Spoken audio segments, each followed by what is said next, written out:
Hello and welcome to the first dev stream for Darkest Day Brightest Night. This will be devlog devstream hybrid. I'll start with the devlog part and then I'll move over to starting, well, development, I guess. So those of you that are just here for the devlog part, after this is just uploaded to YouTube because it will be unedited. It will be very long. You could just stop watching right after that part. Let me first make sure that everything's working.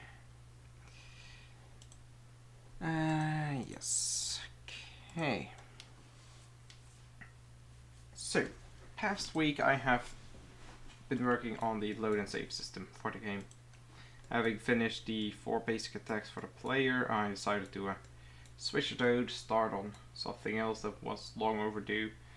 It prevents me from getting a burnout on this project, which is very important. So yeah, I already had a system in place to write to and write from JSON files. I also had an object tracking all of the player data so that you could swap runes and still have like the correct amount of health, your correct statistics, all that kind of stuff. But I never actually created a system that would write to an actual file on your hard drive so that you could load it back up the next time you started the game. And I decided to actually implement that last week. Got the controller here. Didn't really need that much code. It basically creates a data structure, puts all the data inside of it. The main issue I had was after I finished this and got it to work, I realized that I have 3 separate instances keeping track of all the data within the player. I have the player self, of course, that has its own data. Then the player controller created an entire copy of that data and kept track of it. Whenever it needed to recreate the player, it could feed the data back to that object. And then I had the data structure that also kept track of all of the statistics for when it needed to be written to the file. So I reworked this object, removed all of its personal storage and replaced it with the data structure. So now it saves the player data directly to the data structure and fetches from that.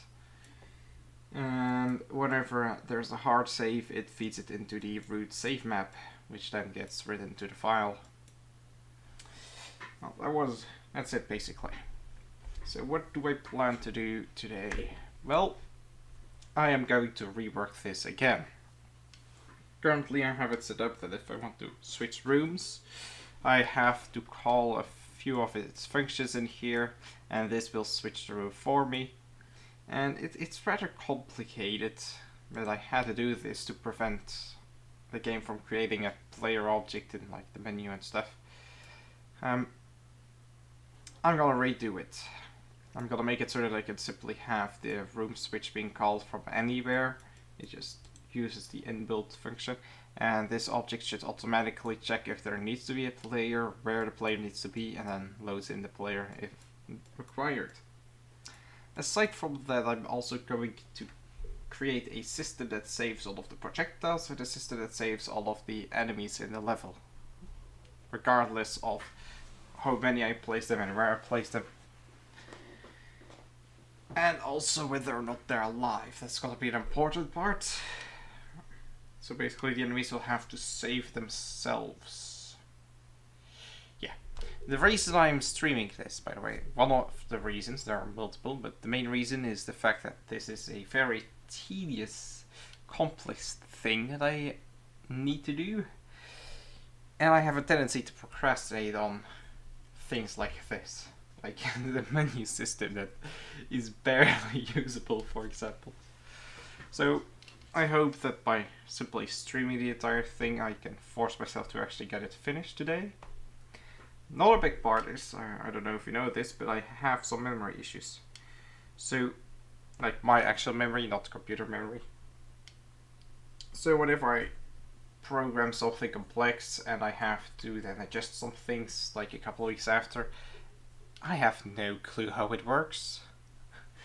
Good thing I actually stick to my own naming convention and actually keep things organized. It's really helpful. But like, the player controller and the player object are connected to every other system within the game, so if those two break, it breaks the entire project.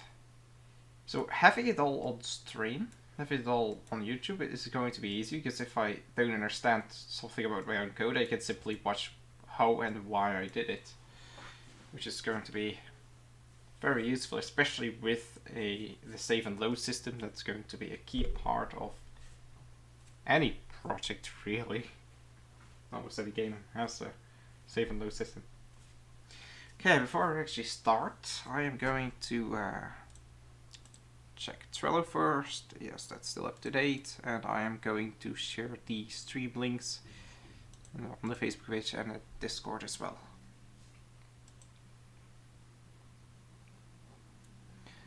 Let's see.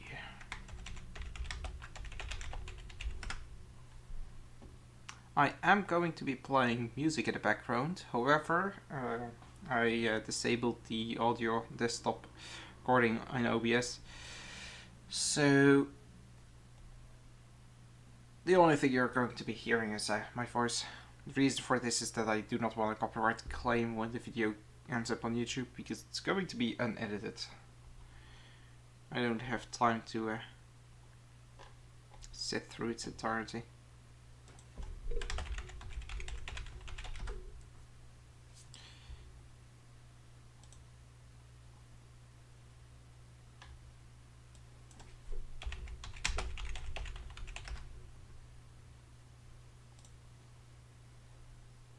Okay, here we go. That's the link. Let's post this here.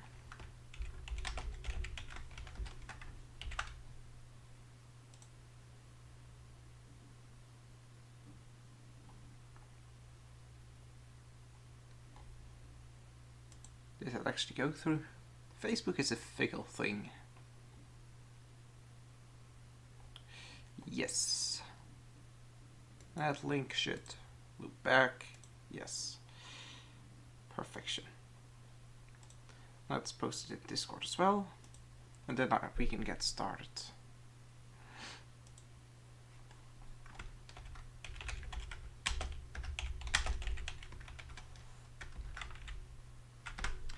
I will be taking some small breaks for like bathroom breaks, and I'll have lunch in a couple hours as well. Aside from that, I plan to sit here as long as it takes, which is probably going to be the entire day. Ooh, that's loud. Let's turn it down.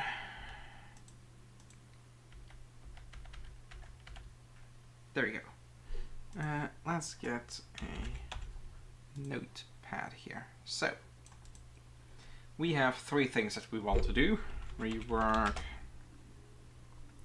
player controller, we want to save enemies, and we want to save projectiles.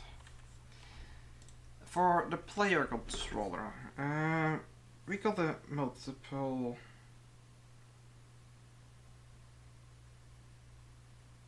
Let's see. I got a couple ways I can do this.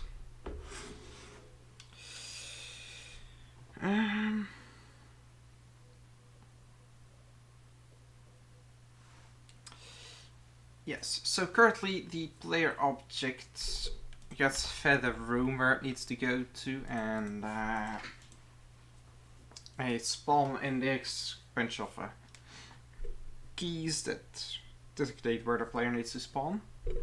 I can put all of the spawn data into a separate data structure map within the player. Within the player's map. I can. How would I handle it checking whether or not there needs to be a player though?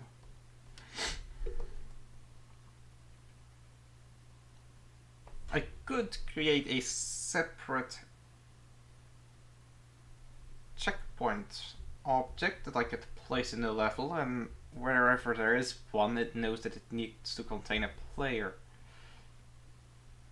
On the other hand, no, this thing needs to be persistent. Does it though?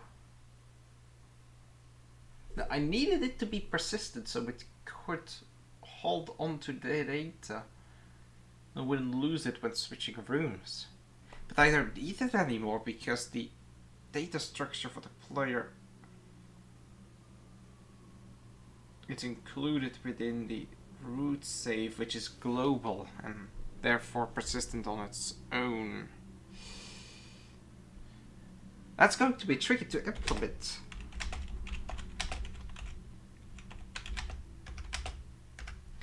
But it is possible. It is actually possible to not make this persistent and have it still work.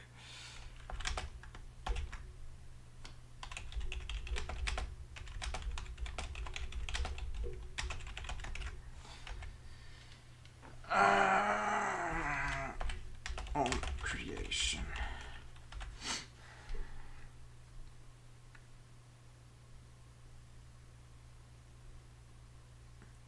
Got a few messages here apparently. This has to do with the other part of my business, so I gotta check this real quick.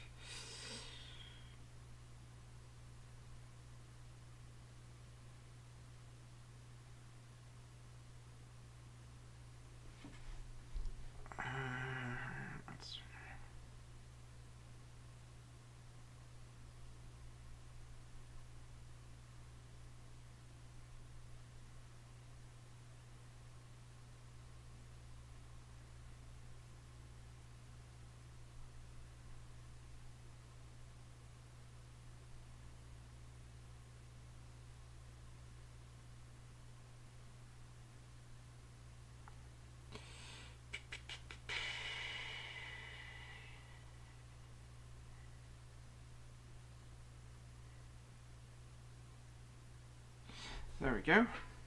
Okay. So with this no longer persistent, it just shoves it all into the DS map that fetches from it.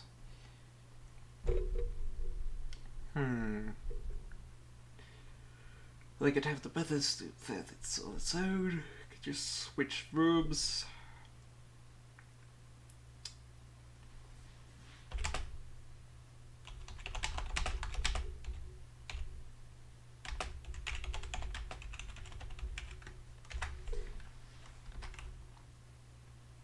Not sure if this will work here.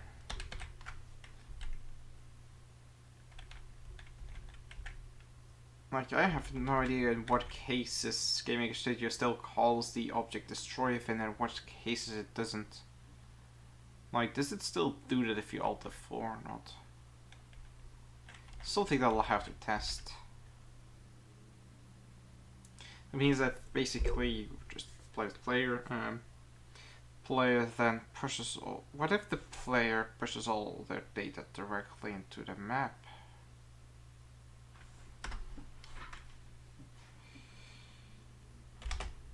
Player directly pushes data into the map.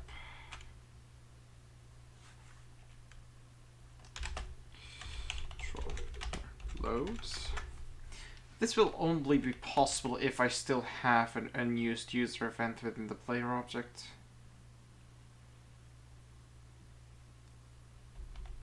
I'm not sure if I still have one though, because player tags use up 12 of the like. Anyway, I could just start with that. I could just add to this list if I come up with more things that need to be done. Save enemies. This is going to be somewhat tricky. How did I write this down? Yes. All enemies. Enemy checks map for self.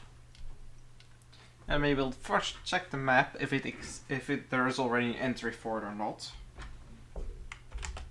Creates entry with room and location as key.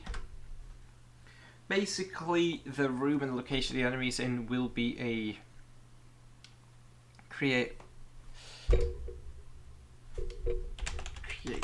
key on instance creation. Okay, so yeah, that's gonna be important. Like, I was thinking, first of all, if the enemy uses the room it's in and the location it's in as the key for its stored data, because you need to fetch the data from the map using a key. It's just what it's called. You could run into an issue where if your enemy moves it and recreates the key, it won't be the same as before and then resaves itself on a different location, just duplicate itself. So I'll have to have the object create the key when it itself is created. This means that I can just add enemies to a level and don't worry about it. They'll just add themselves to the list and then just save themselves. This should work.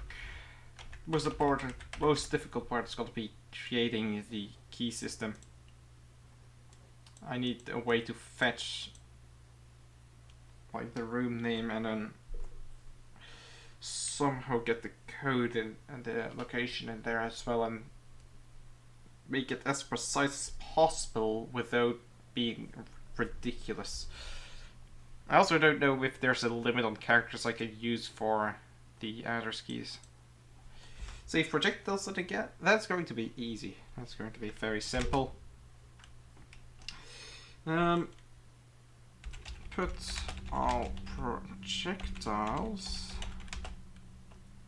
is only going to happen if there's a hard save, because then it also saves the room location, which I should probably put it in the room save.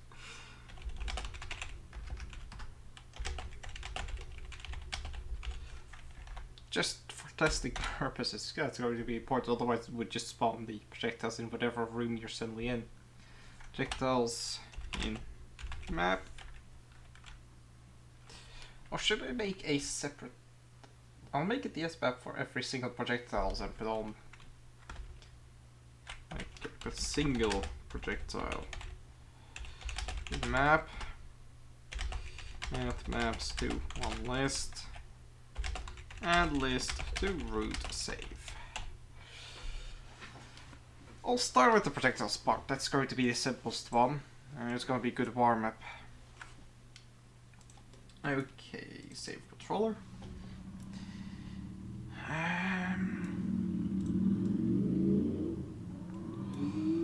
So save file, load for file.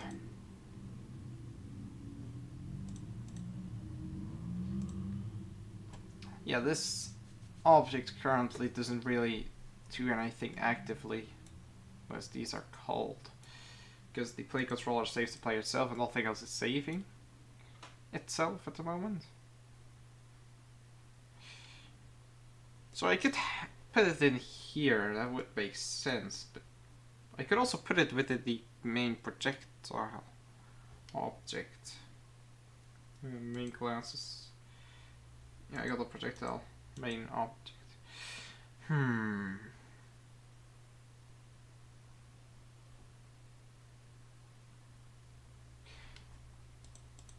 How am I making the player map, and where am I making the player map is a question.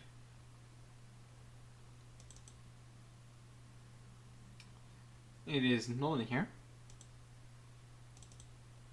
So begin save. Create save app. Okay, here it creates the map, it adds the entries, and it adds the index to the root save. I could put this code in the projectile, but then put the actual saving code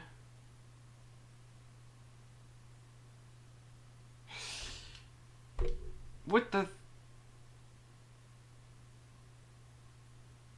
Oh, that wouldn't work. That wouldn't work. No, because it needs to make a separate map for every separate object. Which means that I either add an event to the projectile that one called saves all the data to a map and then returns the map, or I simply just take all the data out of it immediately and just, that's going to be simplest part. I'll just put all of it in save controller. I'll just use set user event author to save projectiles.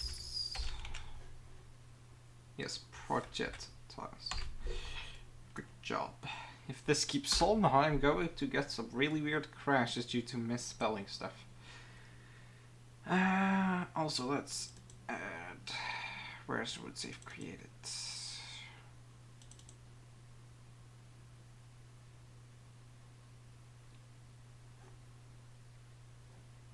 That's the name. I can copy this for the room.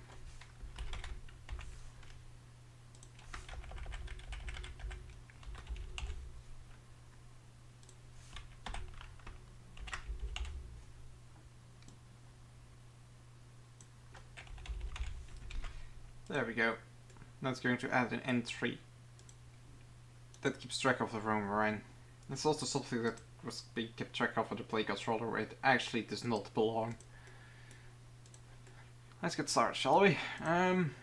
First of all, let's create both maps. List var list rather equals ds list create. Then we have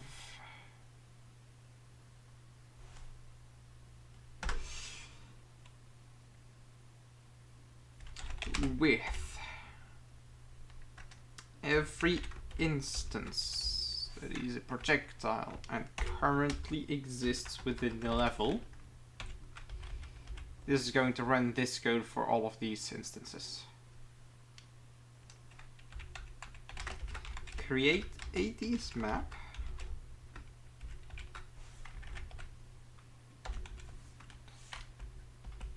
And then store that map within the list.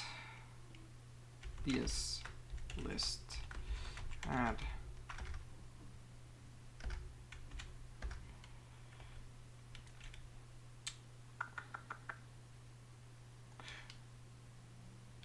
should I add it under the projectiles ID?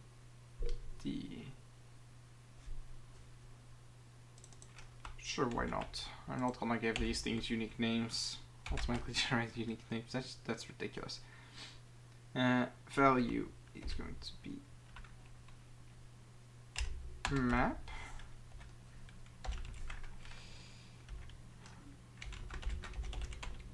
We call it flag mark. It's not flag. Mark as map.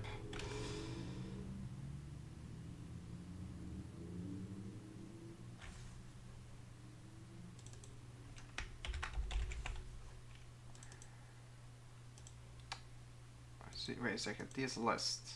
The idea is the list idea that I gotta add to the value is going to be map.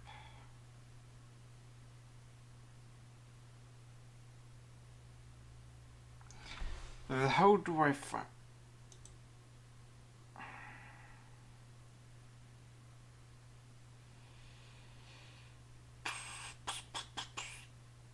Oh yeah, that's the last thing added. So I could just get, first of all, it's in list and the position is ds list size list -1. There, that's gonna work. So it's going to add the pointer, a pointer.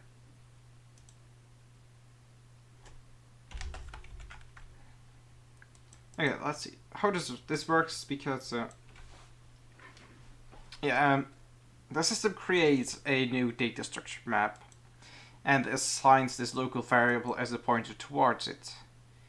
This map will keep existing until destroyed, regardless of whether or not that variable exists. So, because of the scoping, this variable will not exist outside this event. But the DS map will. That's the important part. DS maps will persist. The pointer then gets added to this list, which also persists. So the list will always contain a pointer to the map, regardless of whether or not this variable exists or not. Even though that's kind of the weird thing, you input the variable, but instead of adding the variable to the list, it adds the pointer itself. Anyway, it then blocks that as an actual map, this entry. It takes its own size and is -1 because if you want to fetch like the first entry, you gotta use it 0, but if it gives like a size, it gives the actual size, so you gotta correct for that, hence the -1. And yeah, it basically modifies the last entry and says that that is a pointer to a map. It's kind of weird that you gotta do this for lists. Maps have a DS map add as map or as list, and it does that for you. Anyway, this will input that map within here, so everything that we put in the map will automatically be within the list. And it's gonna do this for every projectile. So every projectile is going to make a map and add it to the list. So now, what do we want to save? Projectile uses simply p underscore. That's going to be great.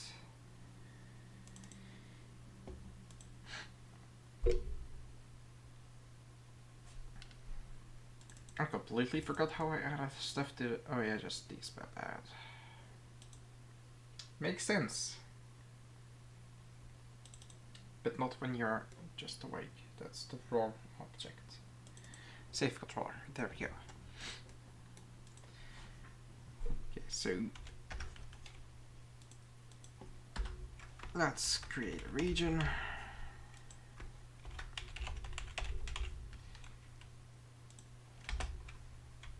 Create map inside list for current projectile.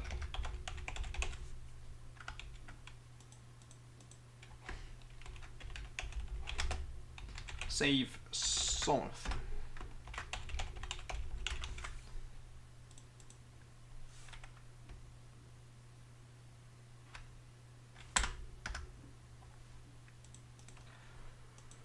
Okay, first of all, what variables do we have access to?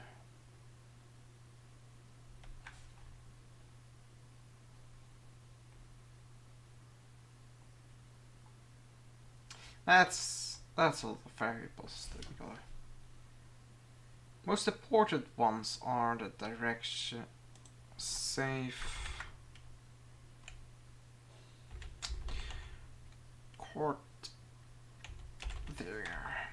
coordinates and direction.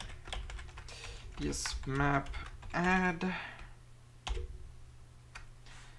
IDs map key is going to be X application value will be X. Duplicate that for Y.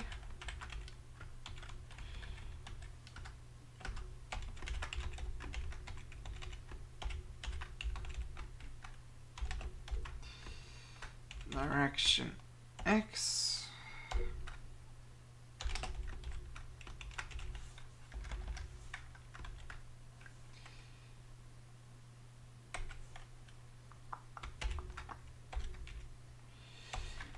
X direction, Y direction.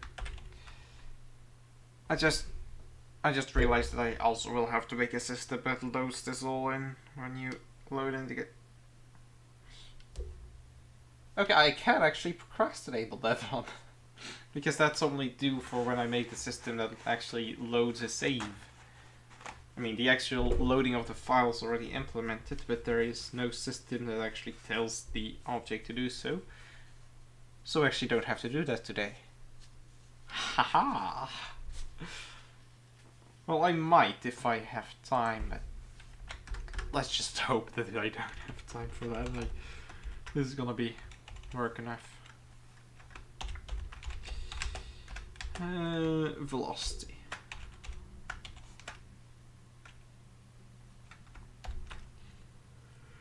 Is px velocity.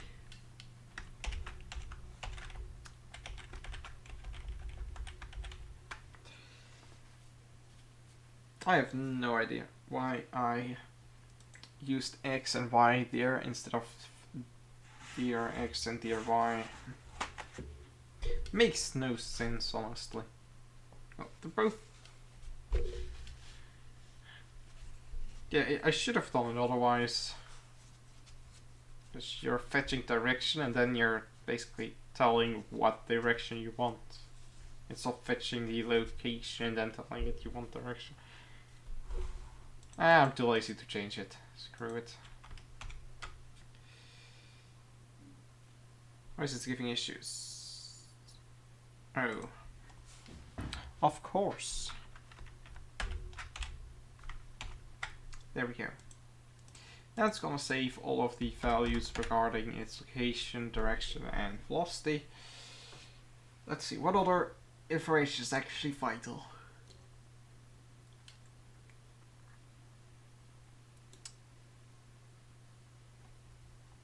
Probably everything regarding... I might just save everything, honestly.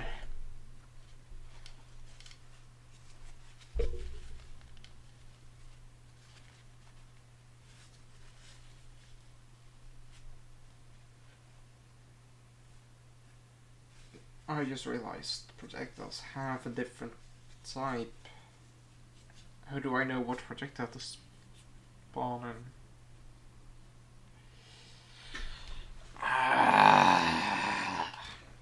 This is why I'm forcing myself to do this.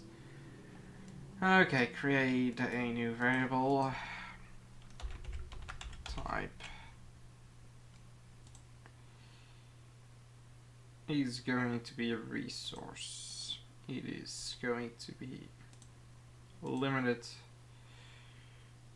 to objects. And it will default to none, no one. And then I will have the projectiles.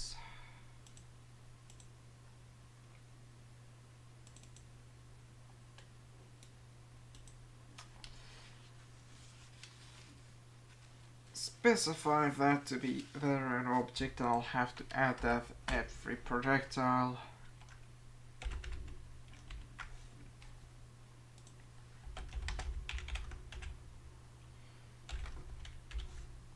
Basic one. Like this. So it's basically claiming I am this object.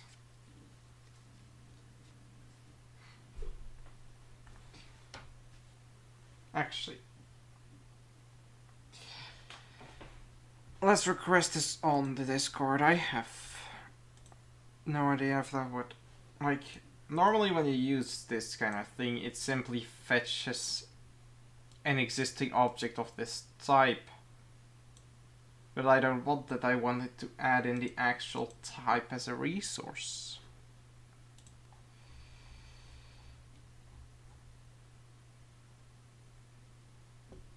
Let's post it in Discord because I actually have no idea if that would work or not. Okay, so...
There. Now I just gotta wait on the response.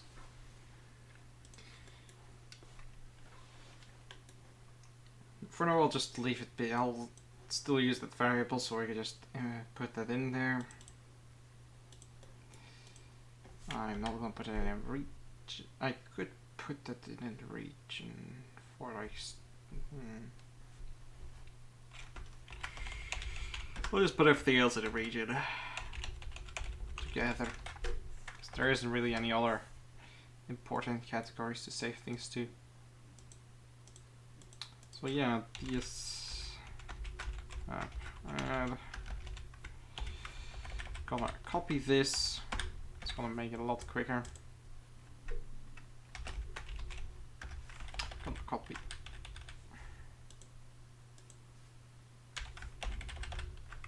This. That's gonna make it a lot quicker. Key is going to be type. Type is the variable. Key will be damage. P damage is the variable. That can go in a separate region.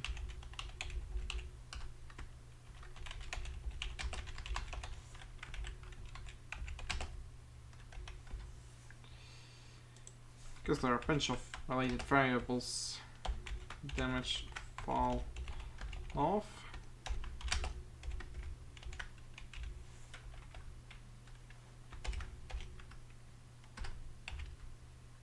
What was the other one? Modifier, modifier.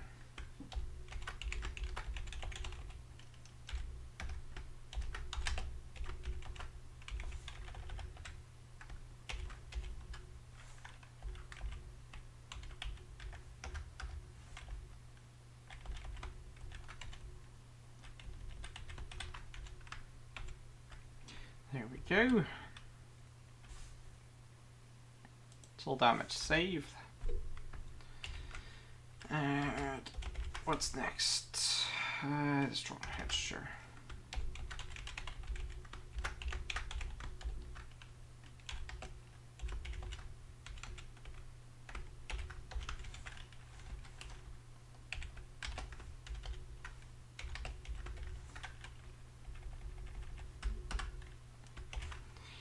As you can see, this is a very tedious work,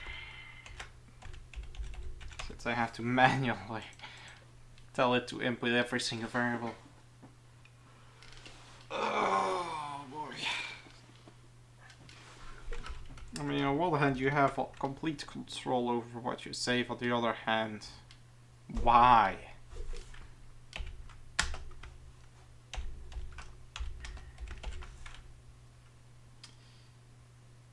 Angle, something that needed to be saved in. Am I even still using P angle? With the rework of the entire movement system for projectiles?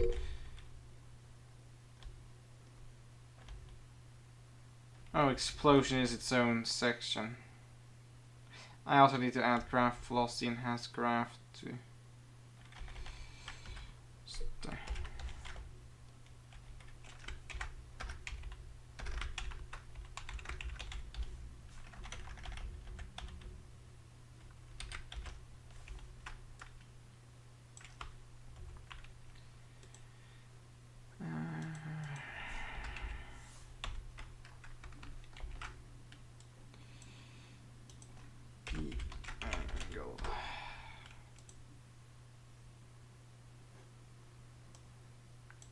Oh, it's used for the images. Oh, yeah, that makes sense.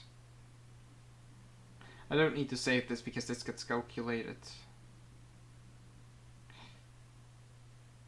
Yeah, this does not need to be. I'll save it anyway, because you got the first frame that it still needs to draw the thing correctly.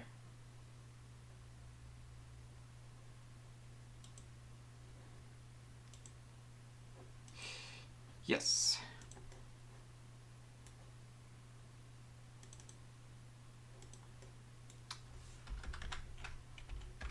And that is not what I wanted to add. I want to add this. Wrap angle.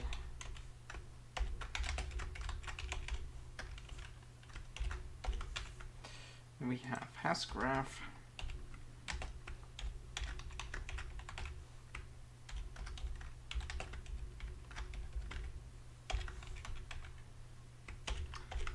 In case you're wondering, local variables that have such a small scope they don't exist outside of the event will just start with a regular underscore. Variables for an object will use a prefix that is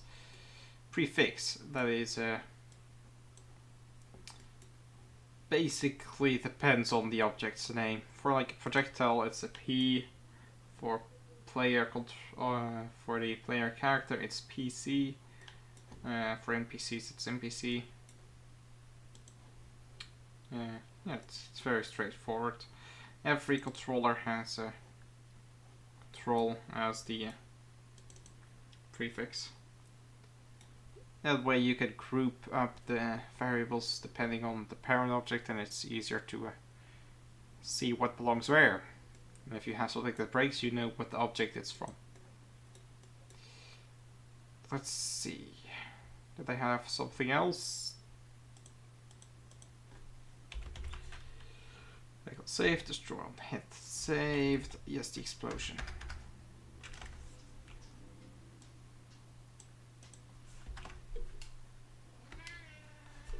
And the cat has arrived. In all his glory and loathness. Oh, he's so cute. Hashtag region save explosion data.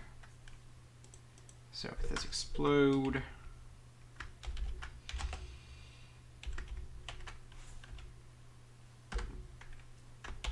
Damage modifier. Explosion damage modifier.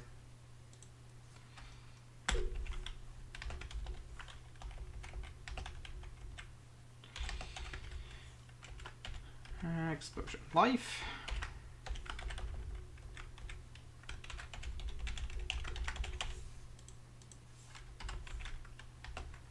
And explosion radius.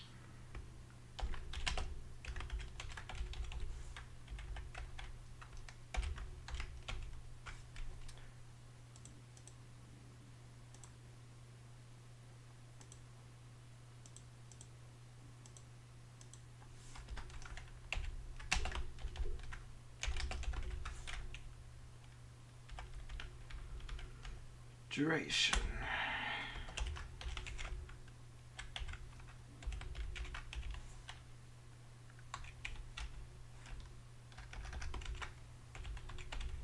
I have no freaking clue what this variable does. Remember what I said about memory issues. What does this do? Why do I have it? Of course it's there.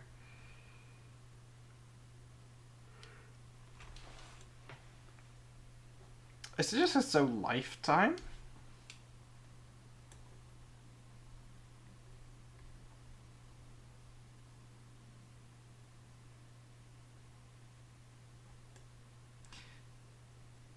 That makes no sense as a variable name.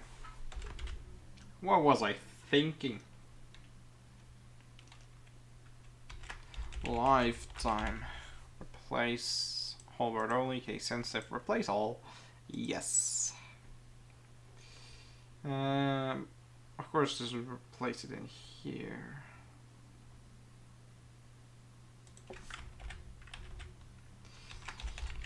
Time.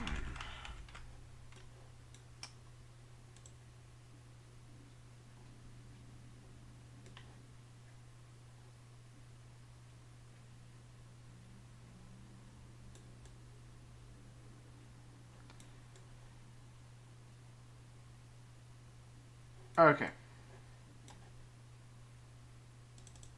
That makes sense now.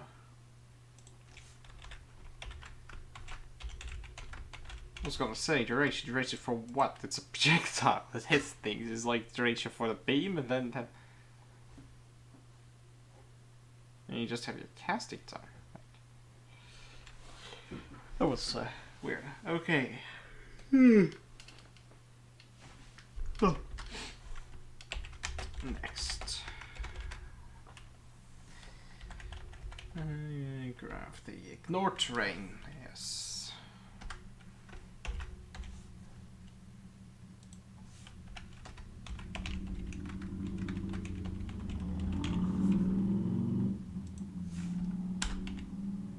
And my music is annoying the shit out of me. Let's watch switch things out. There we go. A 1 hour repetition of the exact same song is kind of nice when you're kind of feeling like listening to that song over and over again in the background, but like not after a full week.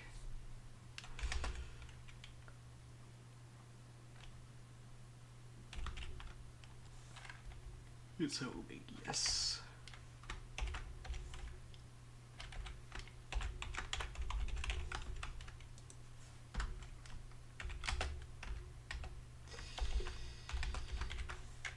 We should be close to done with this. And strong, hit the save, damage, save, explode, save, crafty, save, save, knockback, let's say C, scale X and Y, speed, more CC target, decorate type,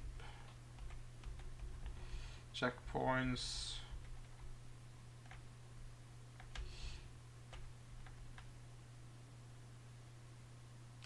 Oh yeah, that's right.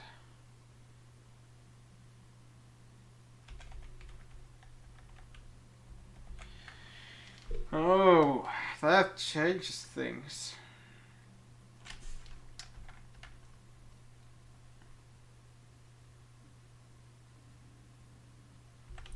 No, not really. I can just check if self is a basic main, is a child to the PL1 basic main. And save these 3 because these are unique to the basic attacks. They're basically the location checkpoints that the algorithm needs to calculate its trajectory. I can save target in here.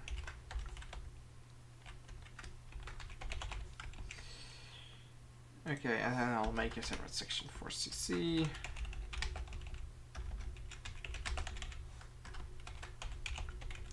Road control. Knock back.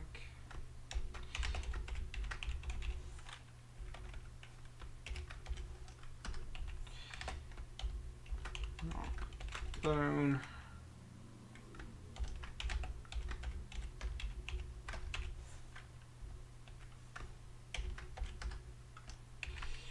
Knock up.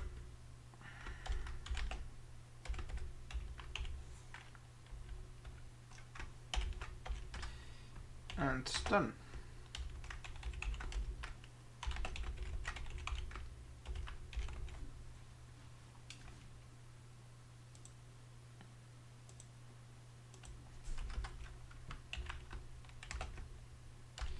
Speed.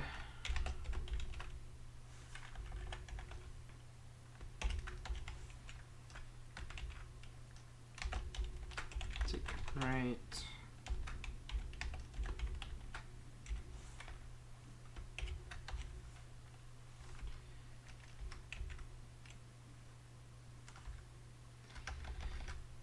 If self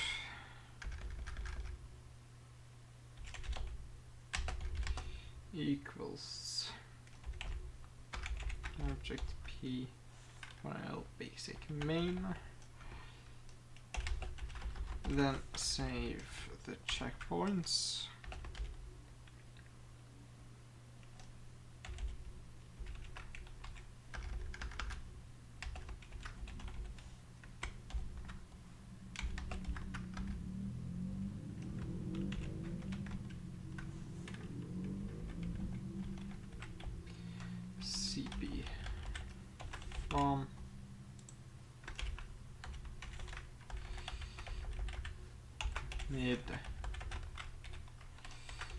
2.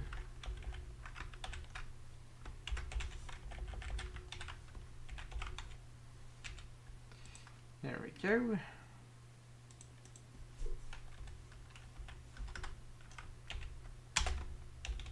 Scale X.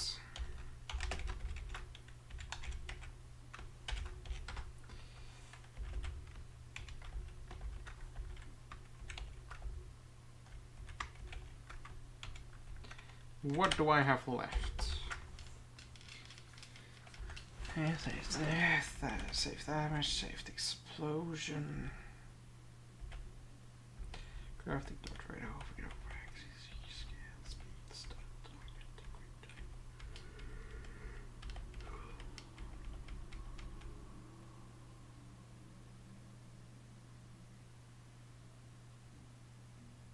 just making sure that I missed none.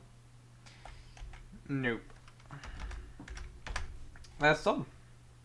This saves every single variable a projectile creates.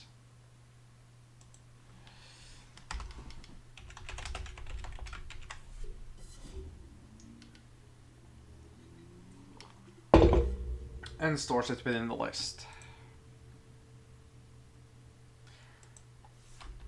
Now I just need to add that list.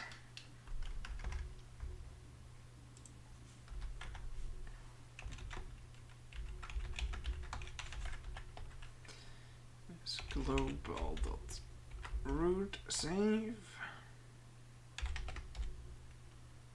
keys projectiles value is list.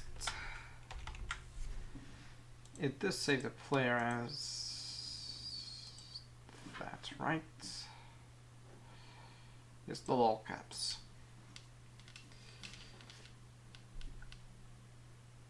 Okay.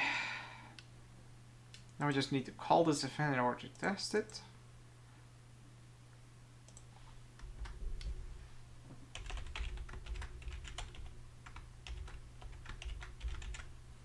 I believe I had to press P.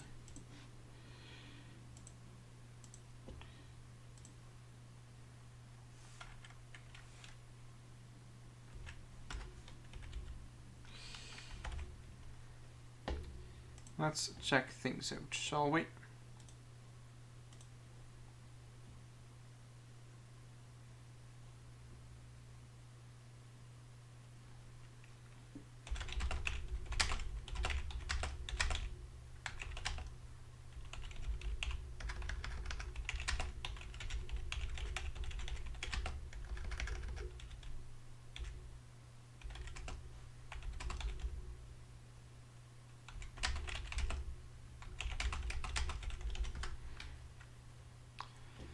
Okay, let's check the file. Do I still have shucks.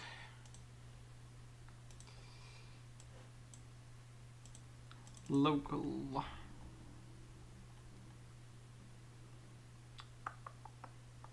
there we go. Dark State for Style main game 1 save.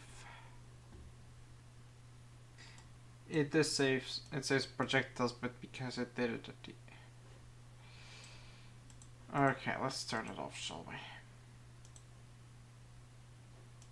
Destroy. Event user 0 map. Destroy.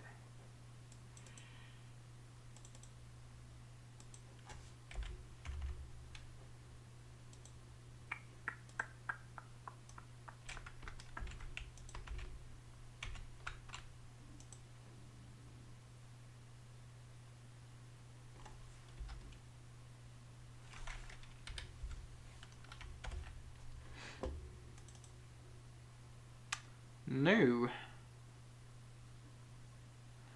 Why? First of all, why does it say export infinite saves?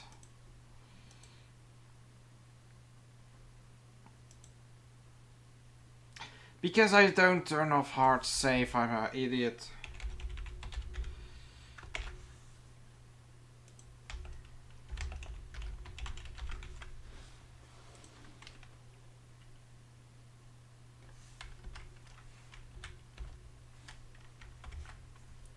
Now it should only have one entry for save exported. Yes. Not it. It's still up there. Okay, that means that there's an issue with the code. Perfect. Freaking perfect. Save name. Why does it not save?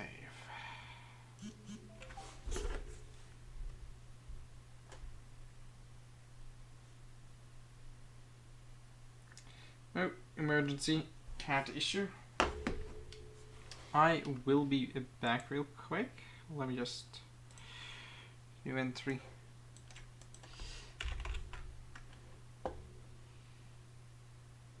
And be it myself. I will be back in a minute.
Okay, I'm back.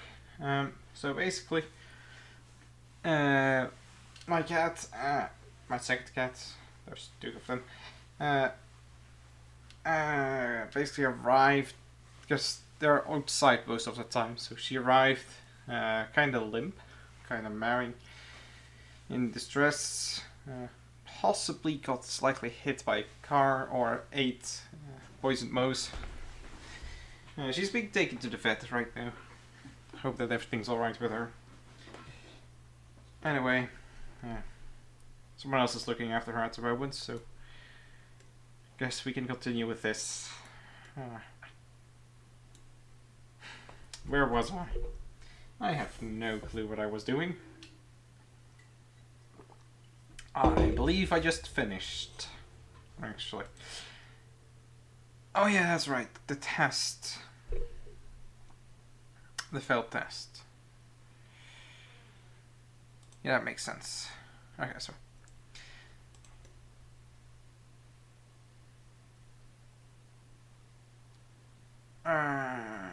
So it adds the list to the root safe under projectiles. This works. It's the list.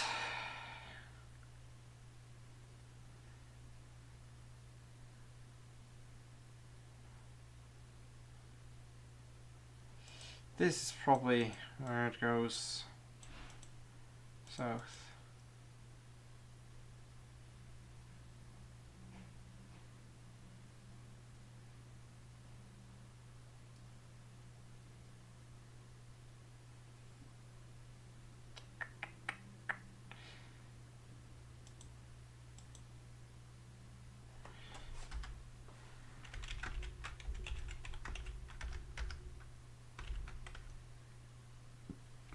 Mad.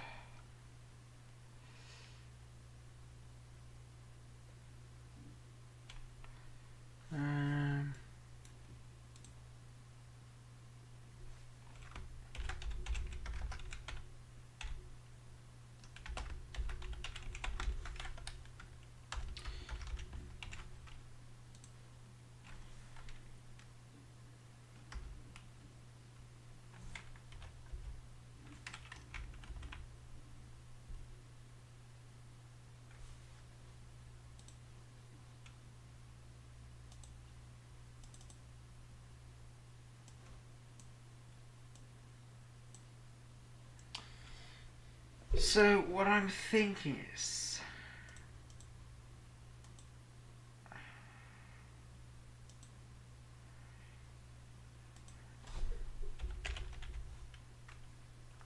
can't do that.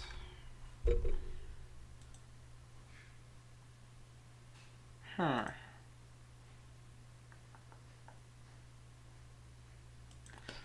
It's either a scoping issue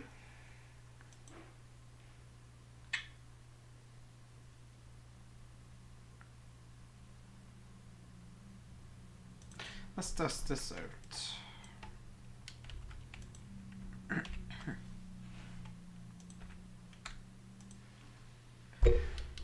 Either it doesn't find the projectiles and then performs the code within those projectiles,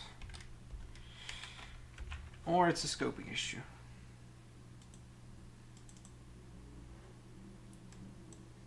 It does not find the projectiles.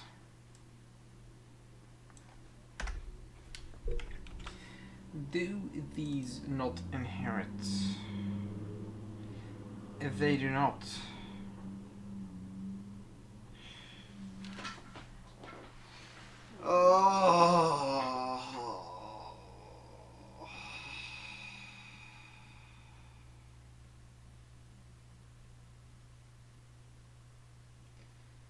why?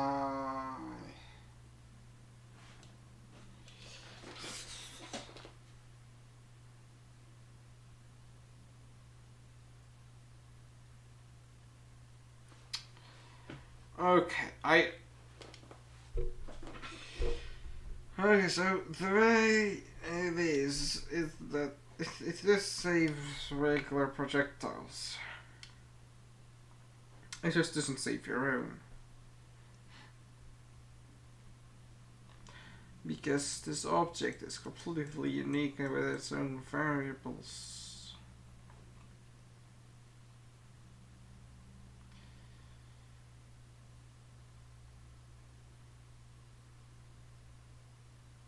Which means that I would have to add a check that saves this itself.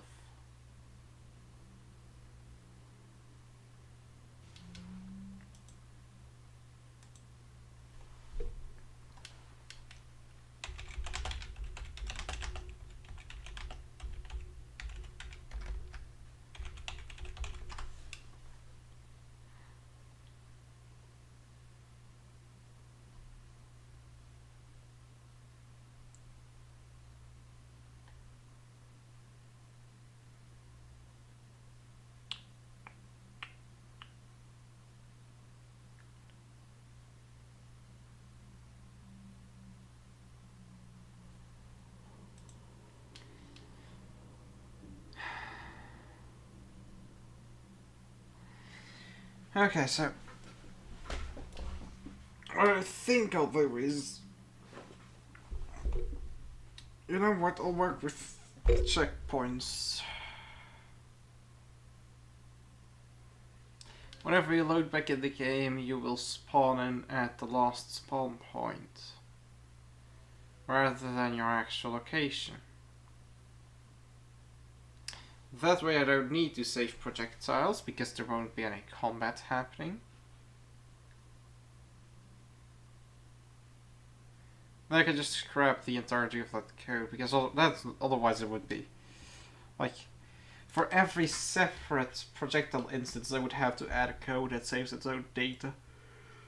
It's possible, yes, but it's just so much work for so little gain. Like, for what, 2 or 3 projectiles on the screen? Like, you could, if I save the game mid-combat and load it up well, kinda could get abused then, wouldn't it? Like, if you're almost dead, you just pause and reload and you just get ported checkpoint.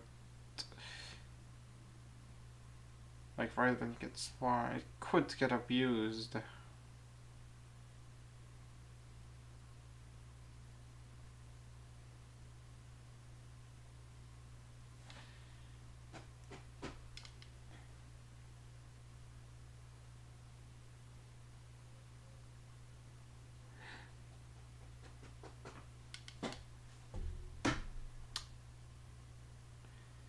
Decisions.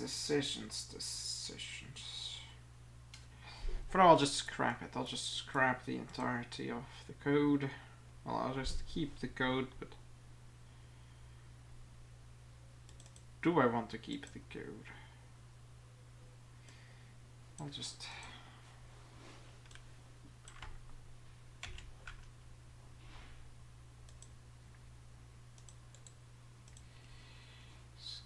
save projectiles.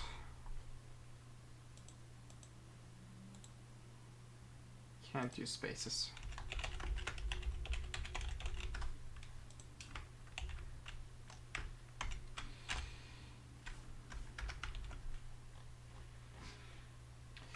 There we go. That is going to be archived. Then I can just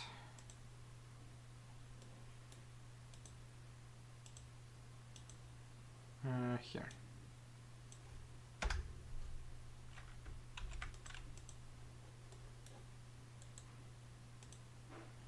Well, all that work for nothing. Great. Welcome to game development, everybody. You know, delete this. Also this. No, I'm not gonna save. Screw that.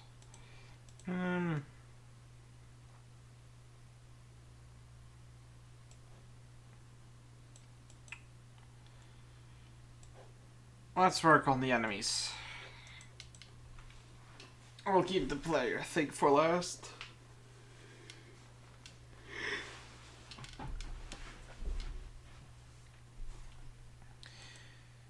Okay.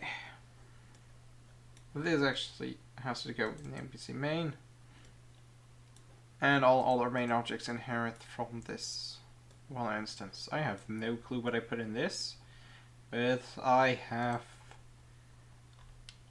every free user event available to me, so I could just shag it all in one. I think. User event 12, user event 12, 13, 14, 15. Yeah, I could just chug it all in there. Wait a second, does it inherit? NPC physics. They do not inherit and they do not have... Okay. Head event, user events 0. Save. First of all, I will need... Do I need a global? Need to make a DS map. First of all, I need to make a DS list for enemies, but do I need to make it global?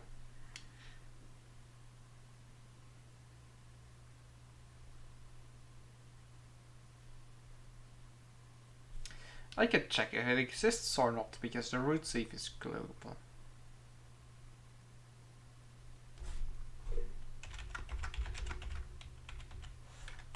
Exists ID is global.root save.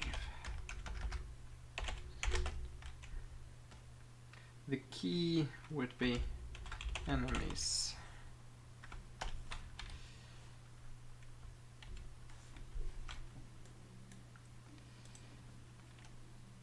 If it does not exist,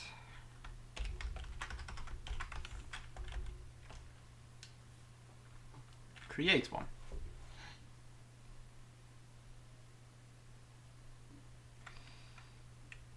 For list equals this list. Create this map. Add list. Root save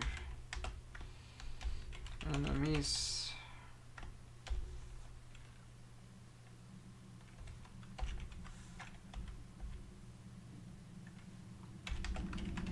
Type list. So it checks if there is no list, it makes a list and adds it to the map. Else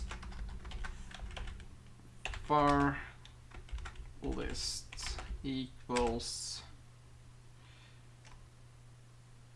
this map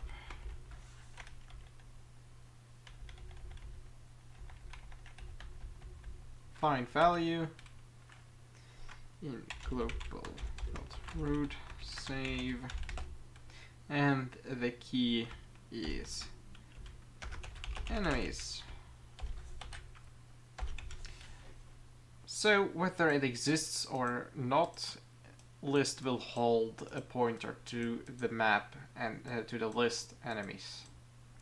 And there I can store every single enemy map like we did with the projectiles, but this time it should actually work because there will be actual enemies. Will there be?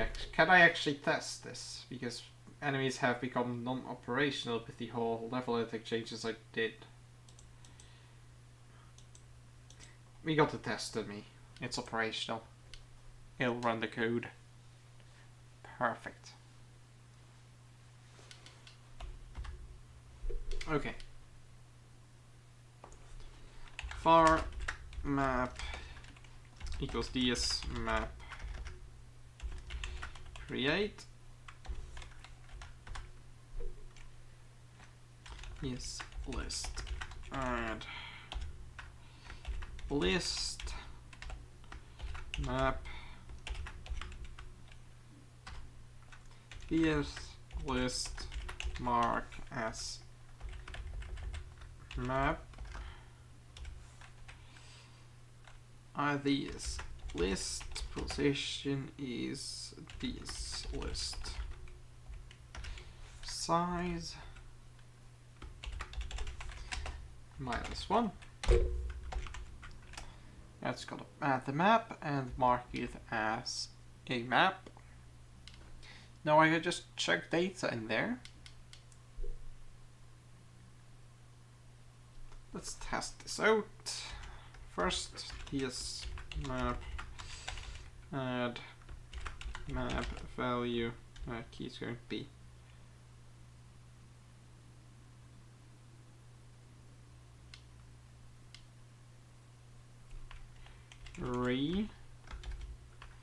value is going to be test.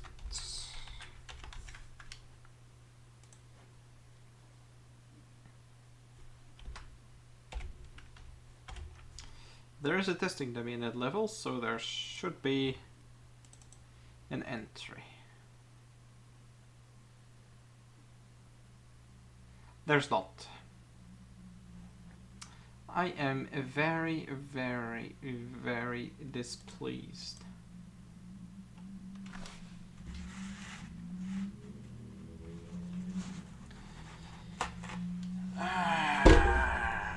No, I am not, because I'm not calling this event. Like, anywhere. Why? Why am I so tired? Where exactly do I want to save this? Where is the play controller? Is it doing step or it is a begin step? Okay. All saves go in begin step, I guess. NPC main, add event, step, begin step. If global.hard save event user 0.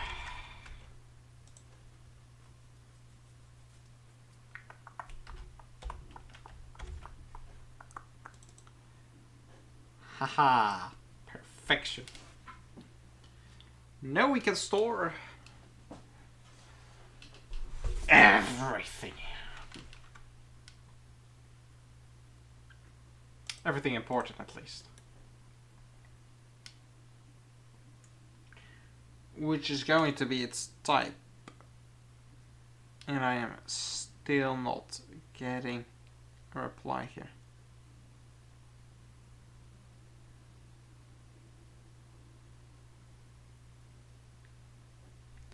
Gotta love it when people post questions in the help chat that's already busy. Droning out the other issues.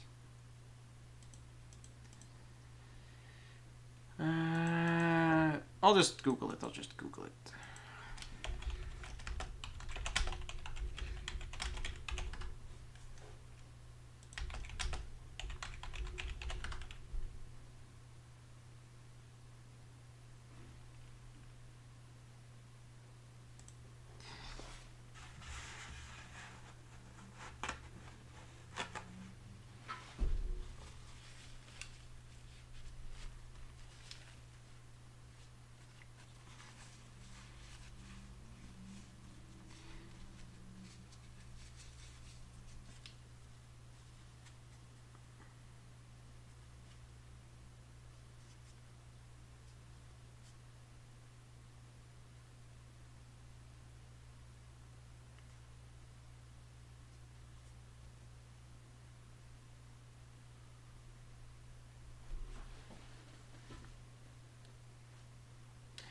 Oh. Okay.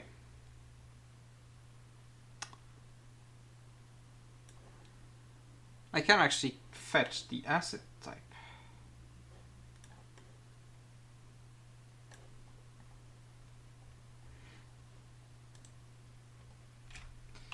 Basic type.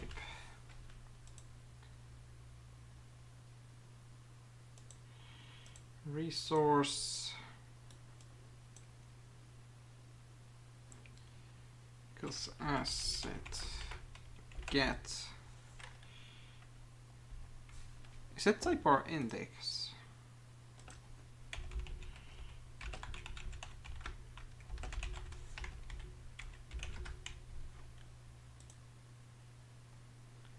Oh, that just gives the type. Asset gets.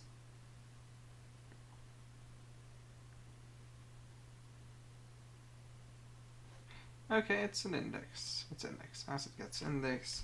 Self.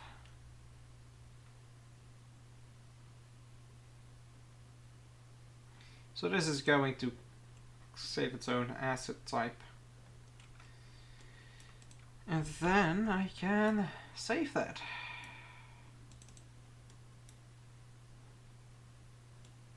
Where was I trying? Oh.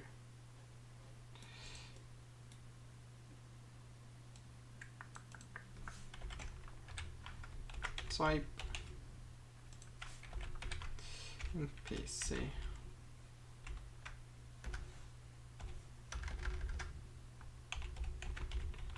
Type. Now it's a testing dummy. It inherits from mob main. It should save as testing dummy. If I got this right. Excuse me.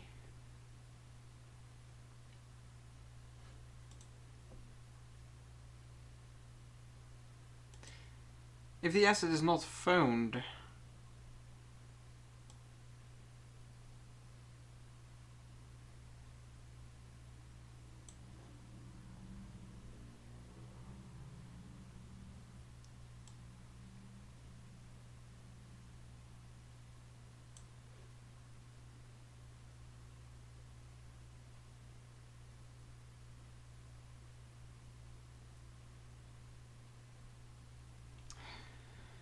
oh, asset index fetches the object ID of.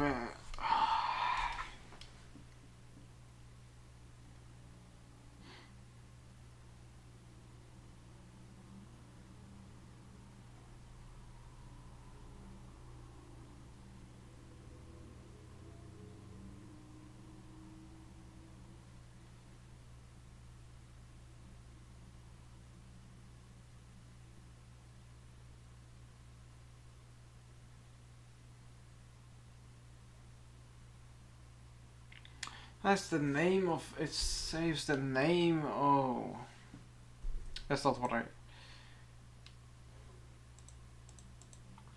How can I fetch the asset name? That's what I want to know. Get asset name.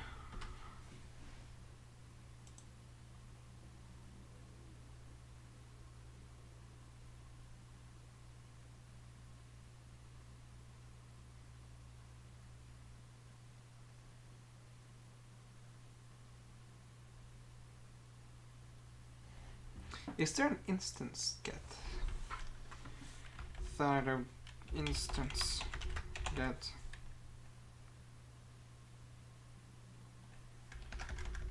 Should be a get name. Well, you get name, object get name. There we go. What do I input here?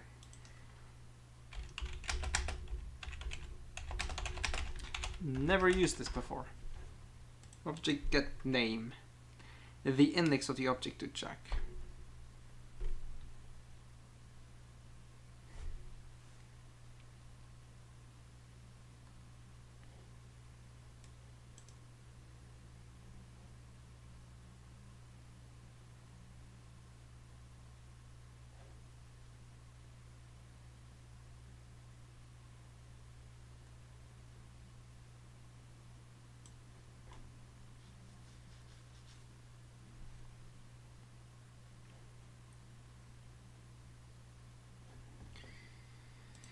Object get name self.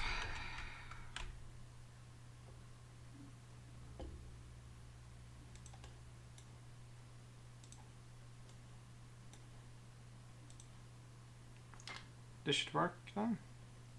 Really hope that I get this right.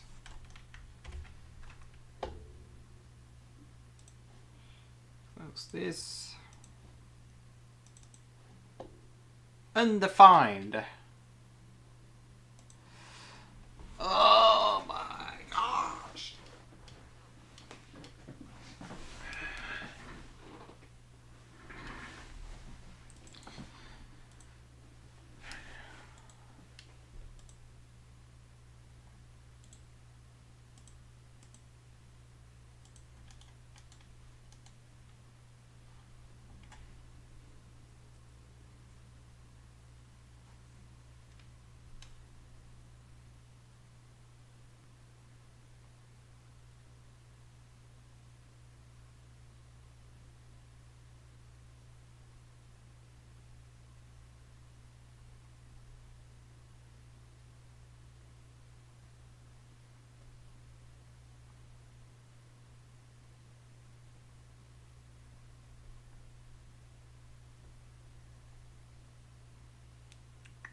This should work though. What if I went for every OBG? Testing dummy.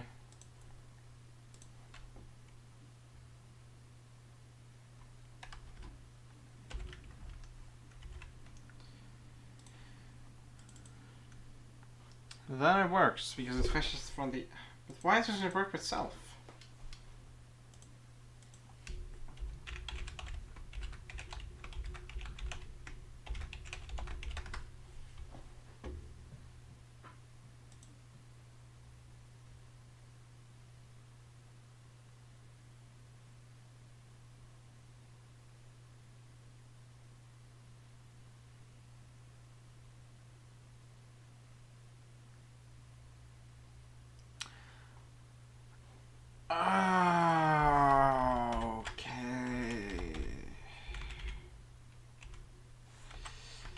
There we go. I was apparently an instance and an index, an instance index and an object index are two different things. I have no idea why, but that's the case.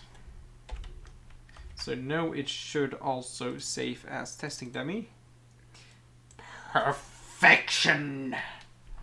This means that we can load in the correct type. Yes!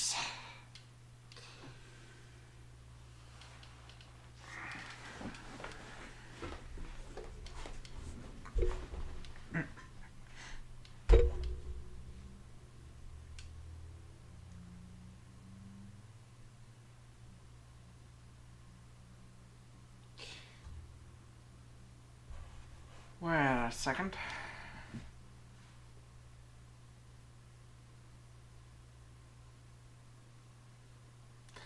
I just realized that we are saving the object regardless of whether or not it's already in there.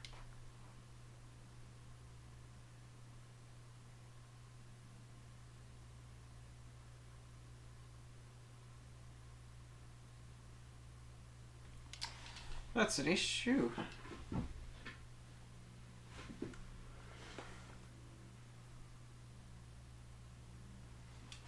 I need every object to only create a new save if it isn't saved already, otherwise write to set save.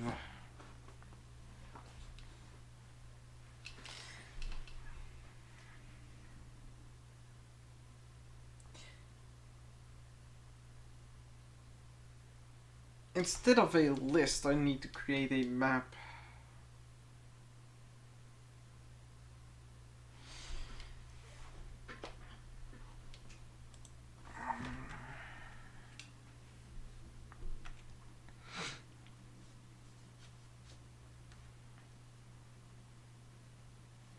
I checked if a map exists, and if it does not exist, it creates a list. I need to check if a list exists. That's fine.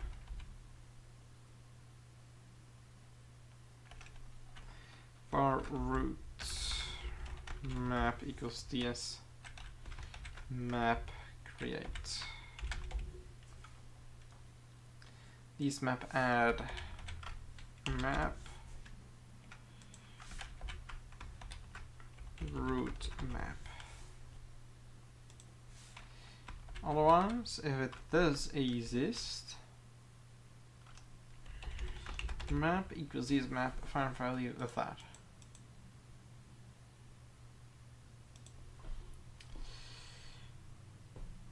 And now we have this.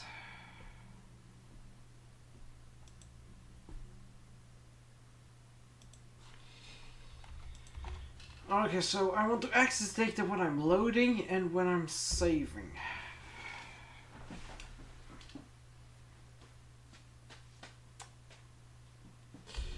When I'm saving, I simply need to check if it exists or not.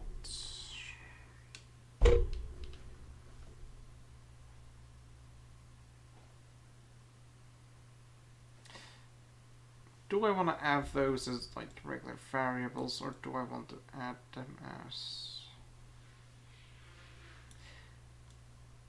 I'll add them as regular variables. So I fetch the root map.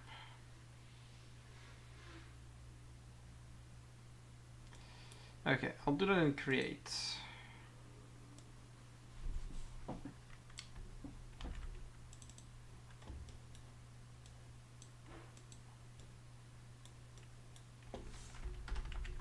If these maps exist, enemies.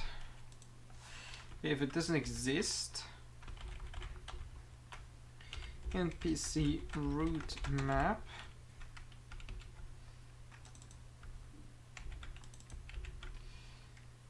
It creates and adds it. Otherwise, the route map is the enemy value. Now we do the exact same thing, but for the save, and check if it exists within the save.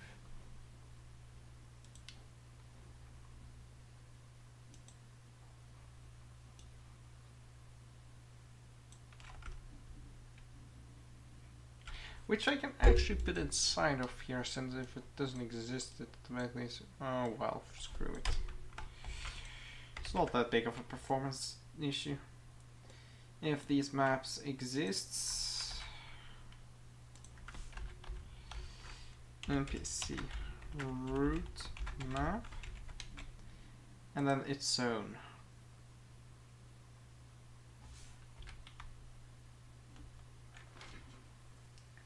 Which is going to be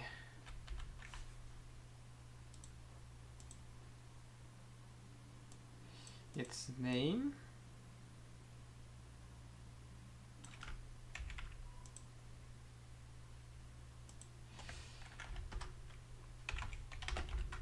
var save key equals its own name plus underscore plus string room plus underscore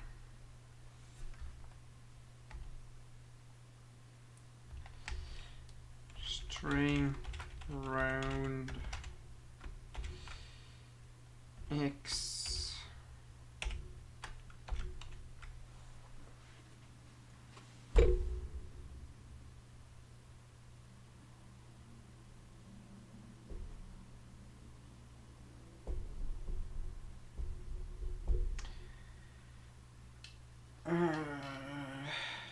will it work? Damn, it will not work. Because if I load them and I create the instances, it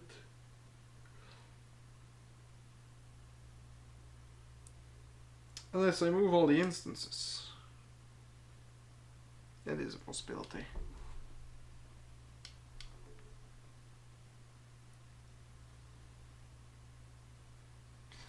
Okay. If it exists, save key.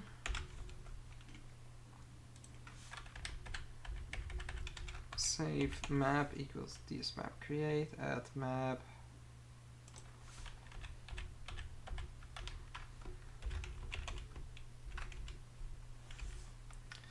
Key. Save map. Else save map equals find value. Save key.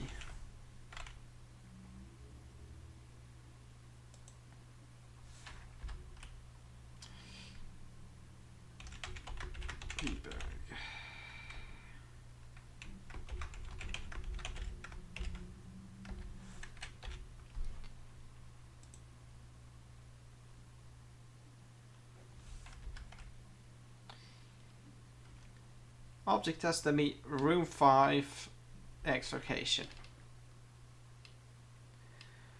Perfection. So no.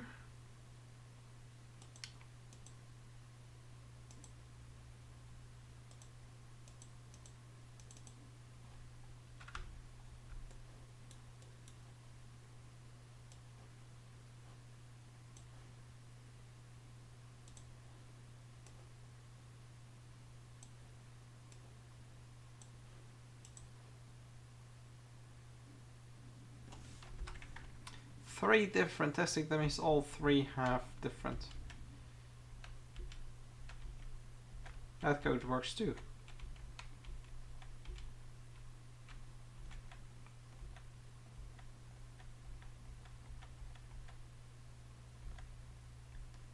Haha. Okay. I actually didn't test if the targeted thing still worked with multiple. Anyway, this is nice. This is nice. So it automatically saves the 3 testing dummies at their unique ID, and then stores that in safe map.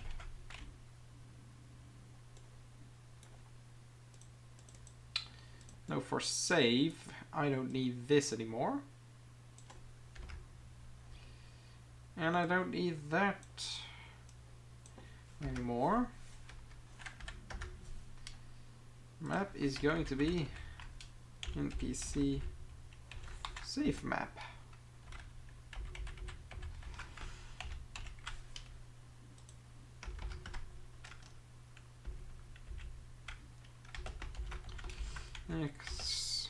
X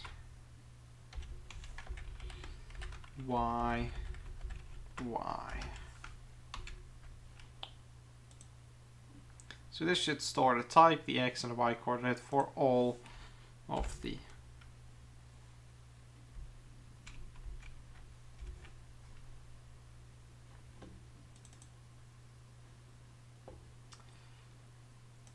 let's see, where are we here?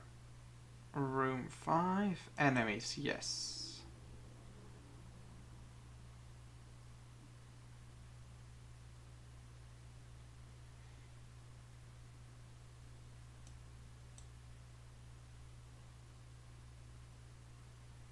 Check test dummy.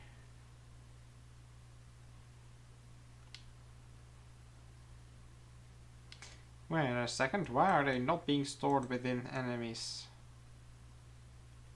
They're being stored in their own separate section.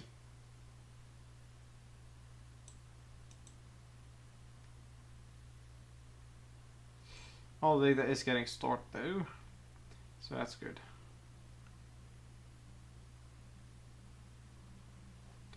The issue is that these need to be stored within enemies.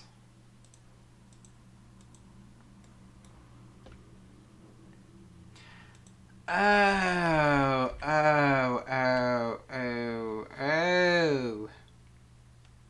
I forgot to swap this.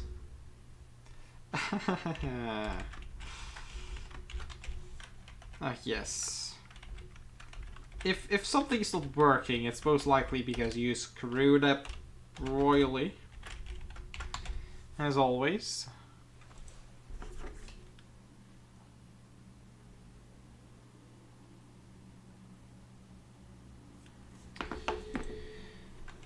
Save, exit, and yes. 3 brackets, they are all getting stored within enemies. Perfect, perfect. That is operational. I can now just chuck all the NPC data within that. And it will save all of the NPCs. And it can correctly check all of the data again as well. I just need a system that loads it into the actual game.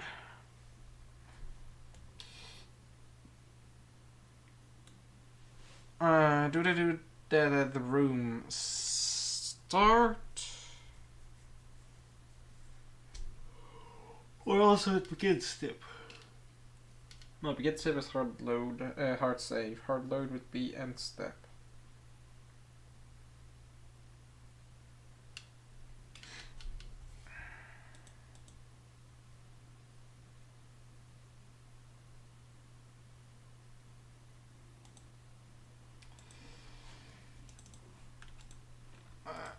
End step.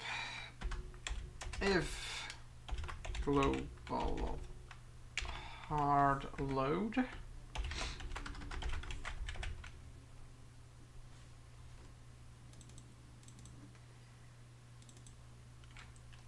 event user 1.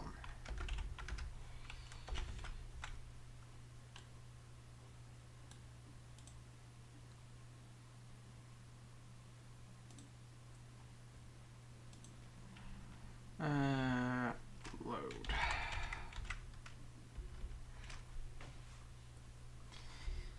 X equals vs map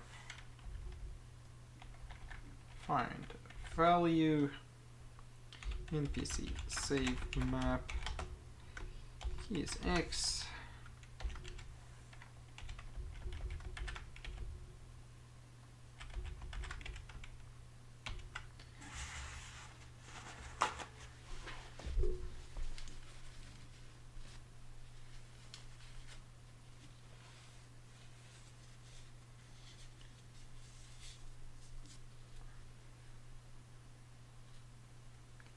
Okay, this is going to, with all of that I just need the system to create it on a hard load.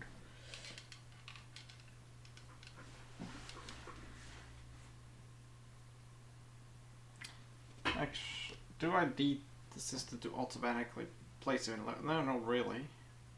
They're already there, so they can just move themselves. Which means I technically don't need to save the type.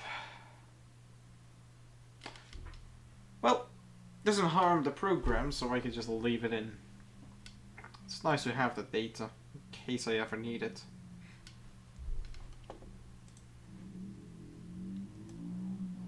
So we create key on instance, we create entry with loom and location as key, and it checks for itself.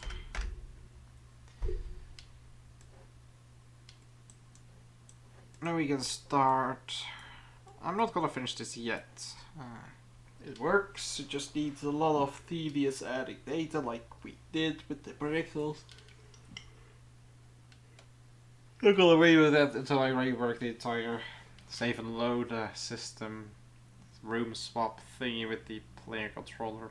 Boy, do I want to sleep. 50 minutes till lunch.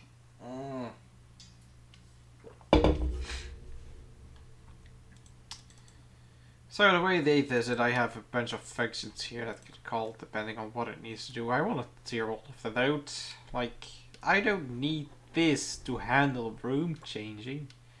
Makes no sense. It makes absolute. Could I technically even remove this?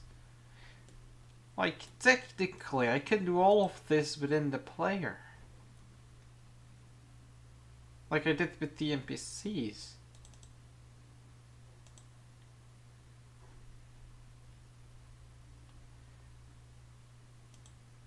I have used everything from 0 to 12.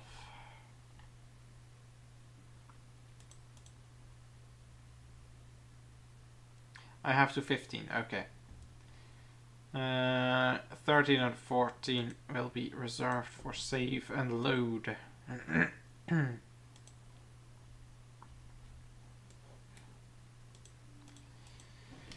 Save, load. And now I can do the same thing as I did with the NPCs.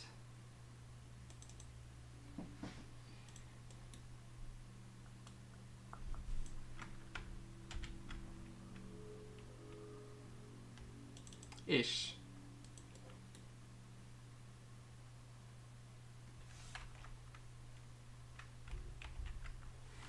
Okay. If the DS map does not exist, player NPC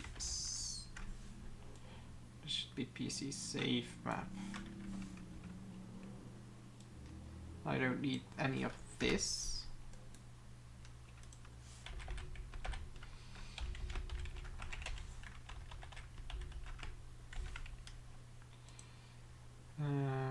Map player, because there's only one player.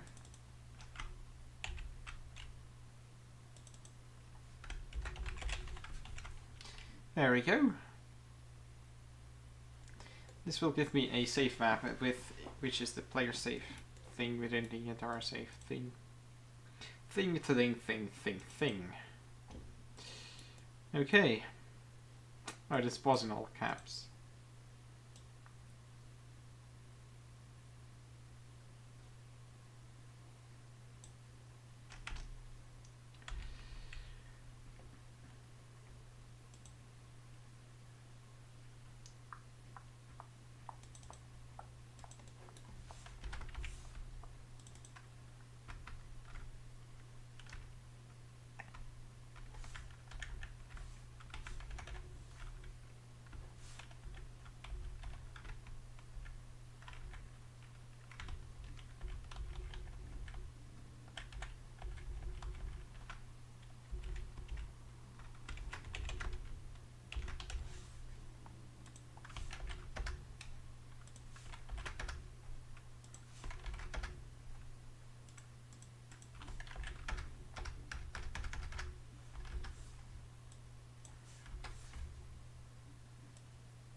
Wasn't there a set?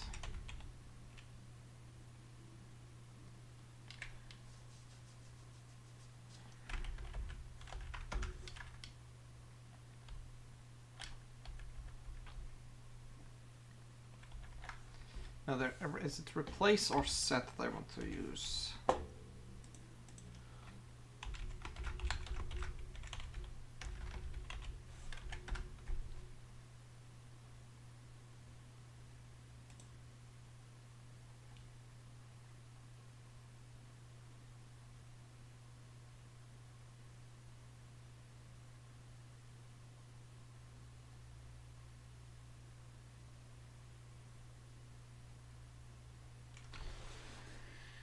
Okay.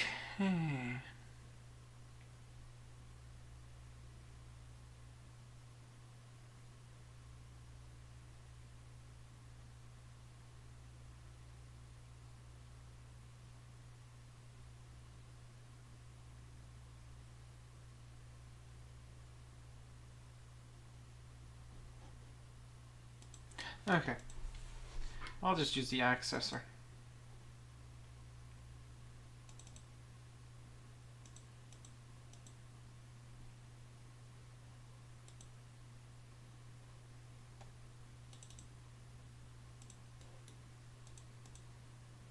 This one here.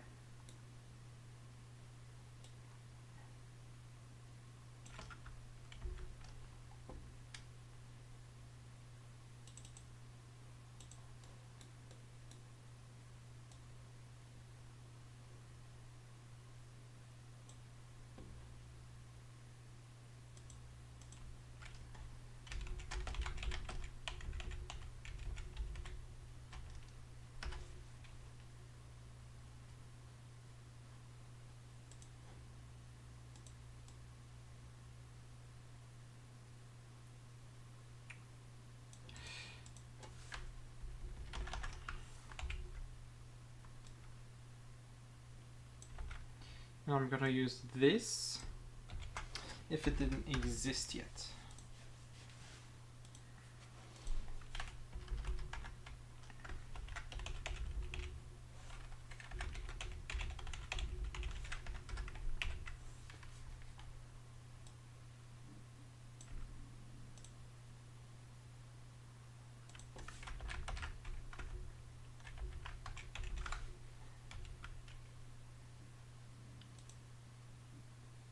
Now it doesn't exist, it makes a new one, it adds in all the data.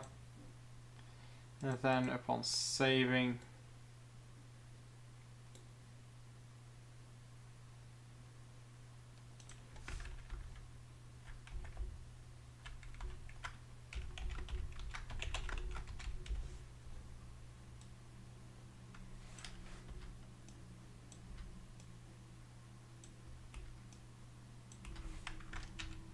there we go. That's his all the data. That makes me think. How did I just add this here and just save?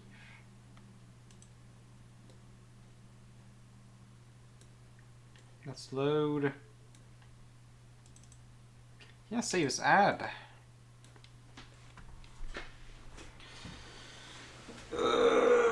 Can I actually?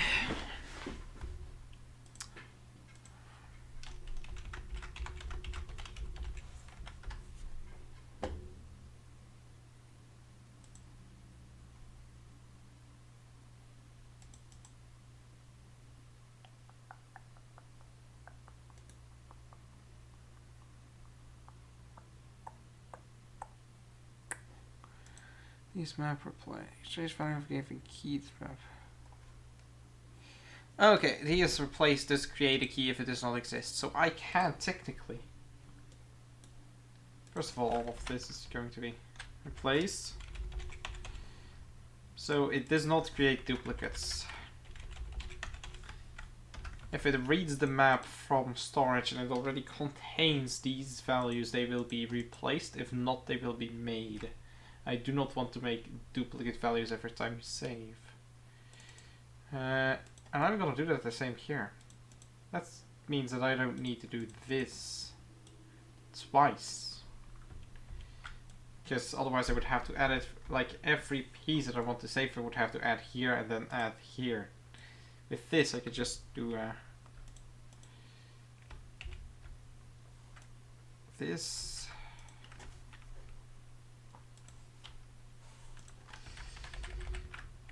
Place.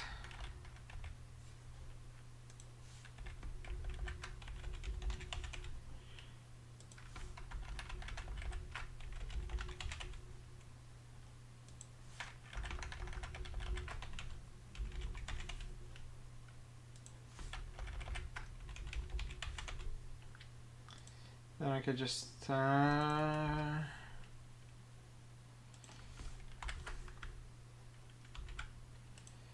put this here. PC state, then we have potential, max potential, corruption,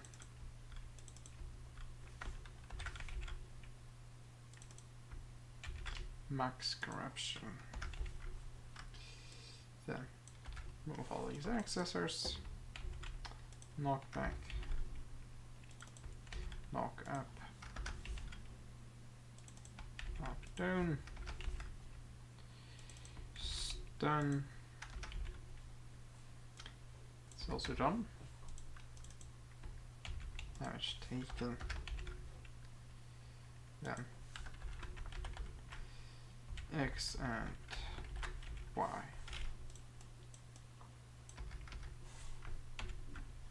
There we go. When will it save? It will save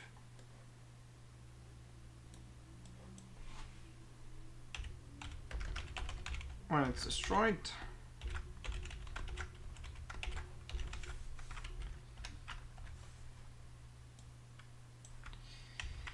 And it's gonna save at the end step.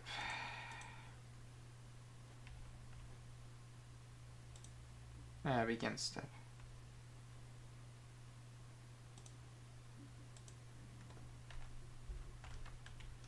If global hard save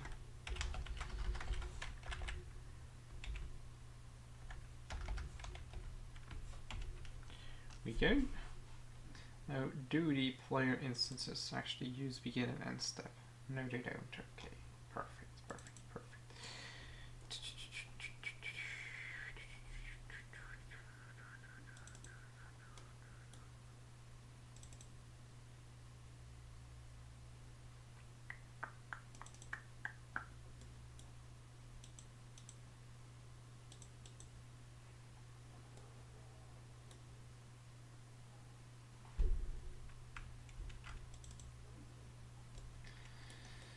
Okay.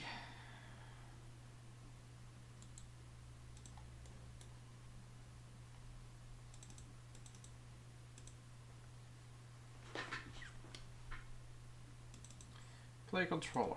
First of all, we no longer need to save the character.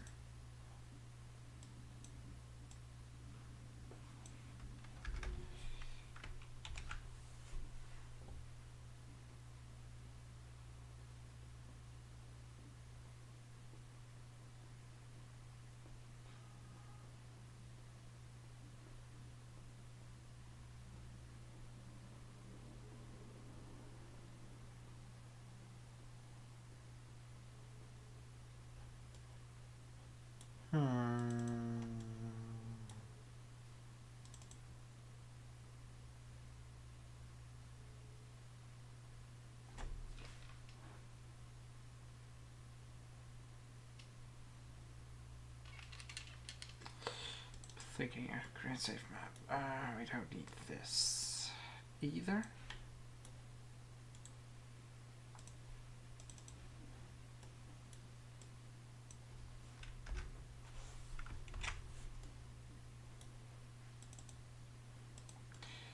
Yes.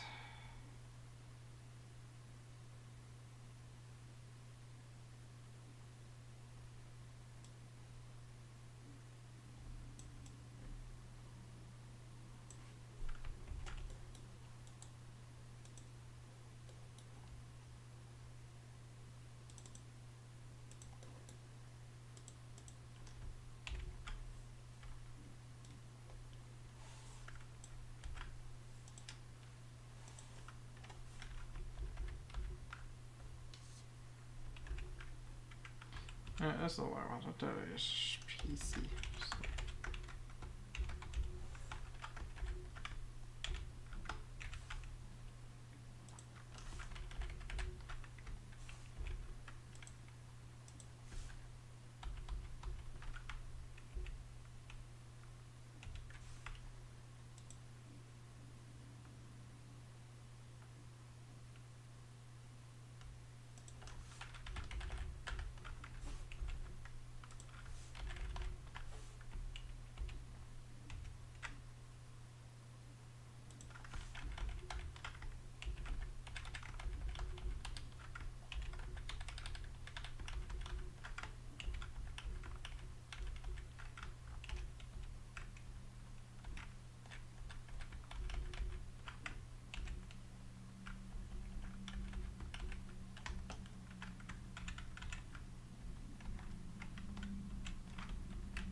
Oh yeah, I need to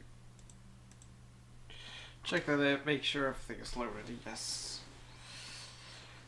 Okay, label the loaded player. Is it in the init file? Because I don't make one for save as well.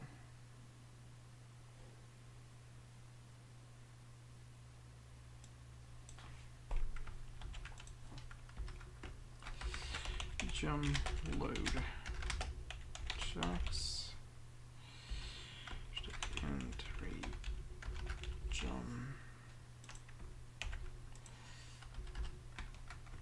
region save checks.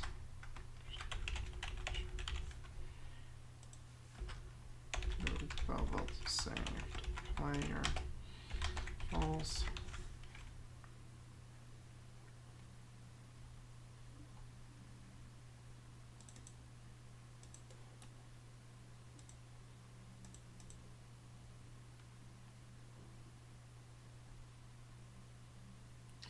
This is on a hard load.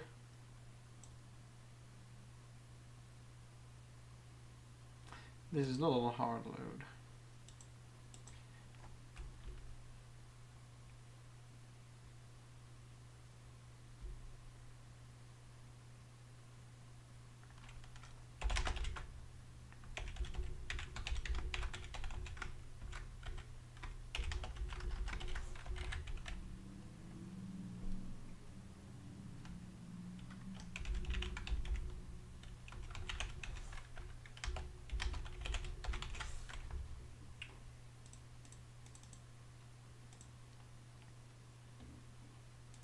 Save the file.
It's going to keep reloading until everything has loaded in, which might have an impact on performance.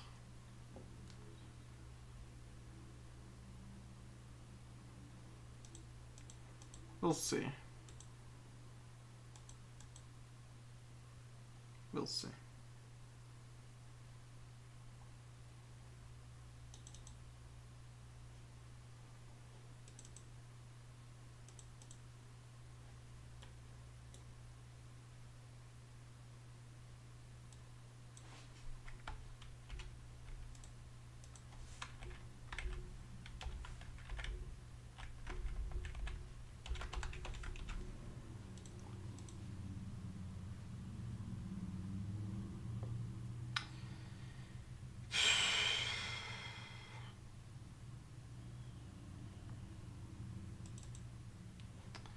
Okay.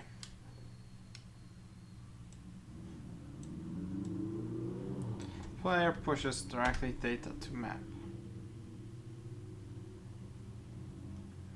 It saves when it's destroyed. It is no longer. This thing.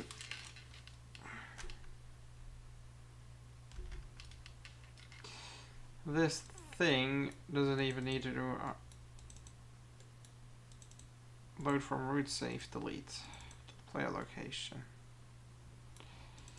Get a character.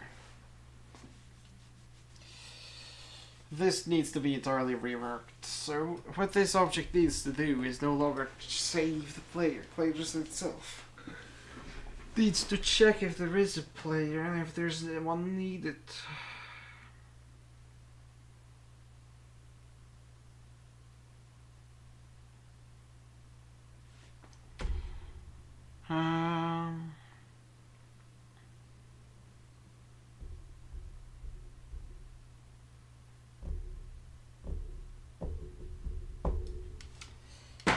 First things first.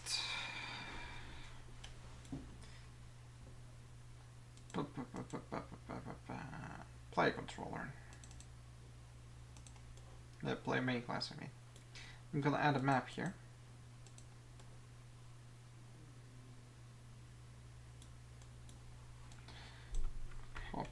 I can just do this. If this map exists within PC, save map called spawn equals PC spawn map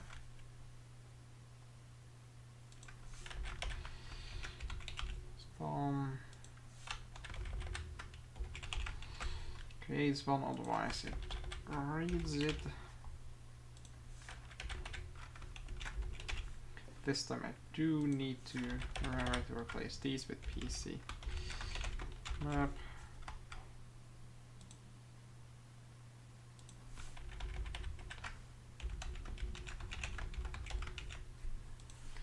There we go. Inside of spawn map, we are going to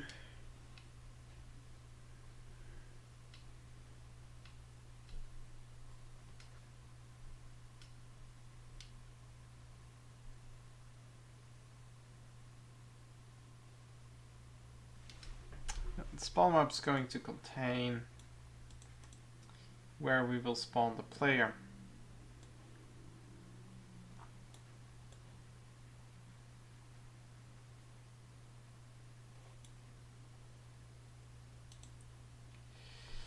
Let's add a comment section here so I can keep track of what I want to put in. Is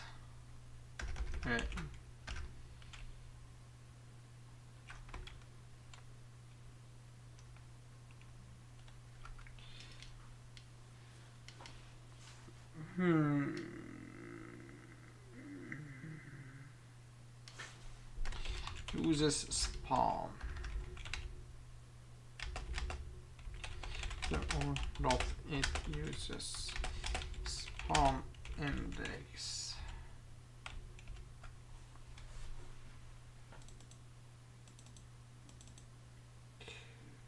Teleporter is not inheriting from anything.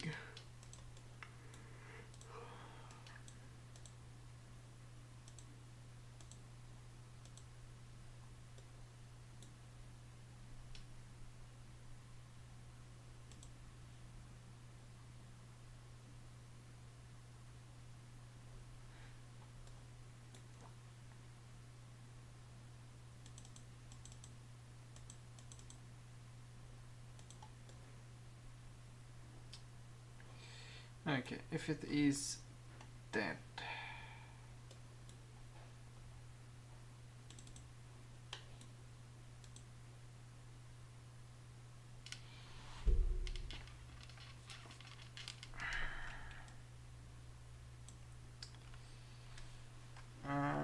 Spawn through event user 0.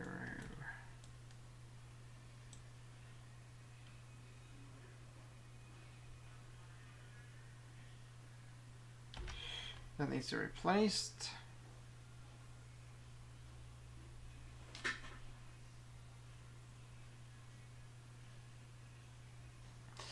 Okay, give me 2 seconds. No, there's no one I want to open.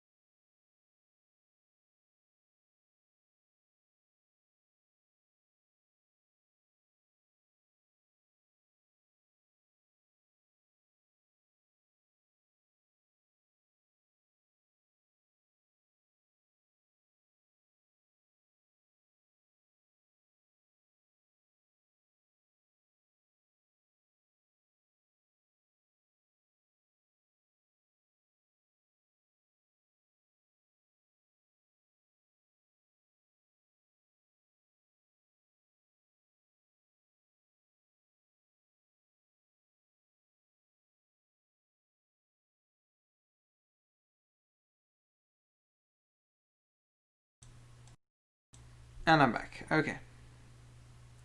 Start that again. Okay, so the spawn. Spawn map.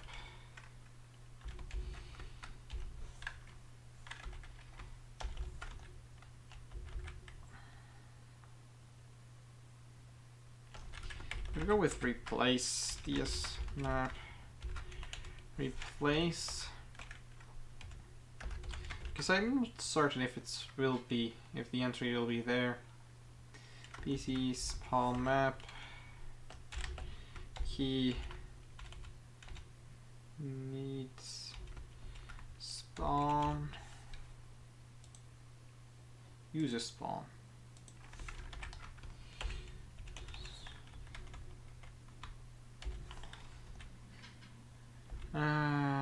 Boolean false.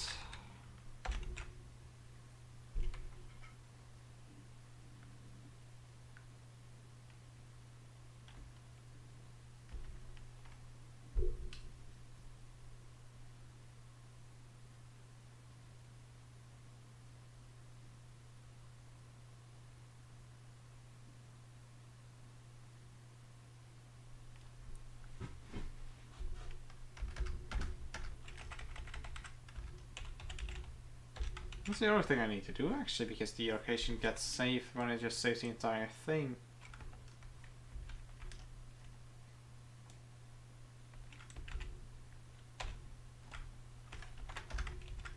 There we go.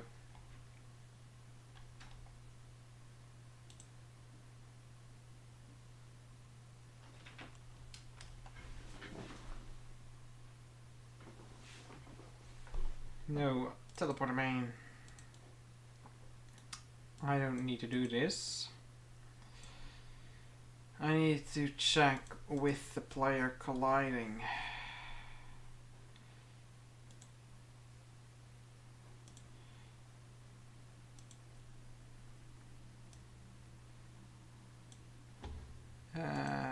Place speed.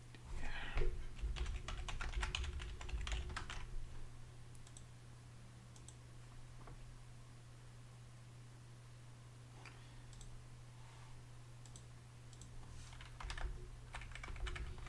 With instance place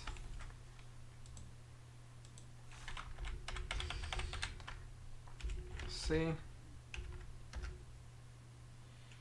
spawn map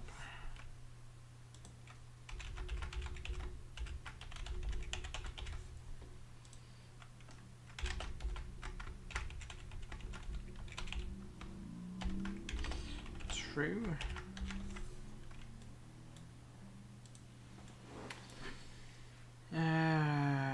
TP index.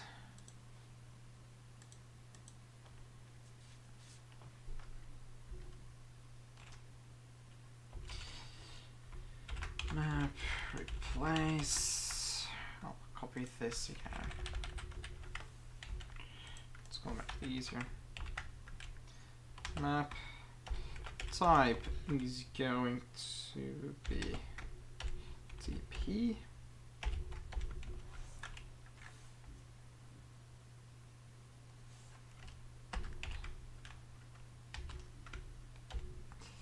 Index is going to be TP author dot PID.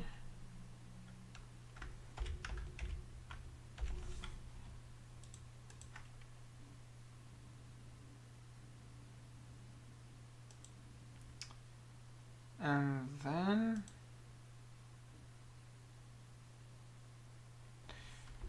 just room, go to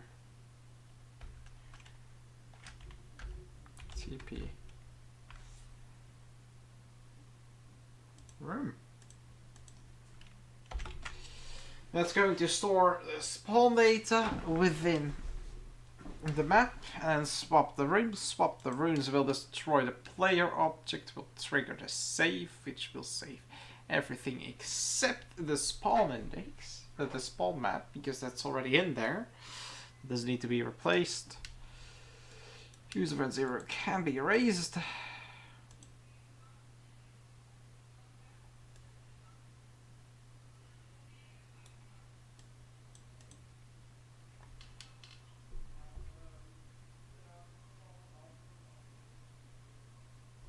Okay.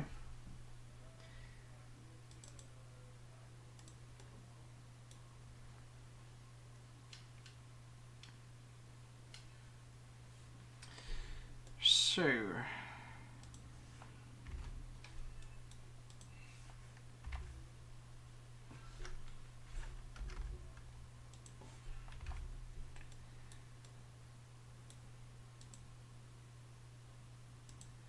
step.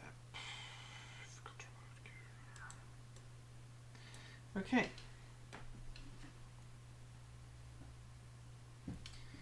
Now I just need this. Let's write it out, shall we?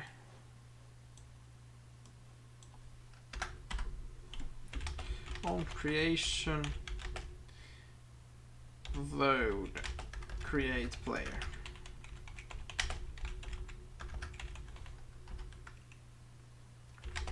Trigger player load.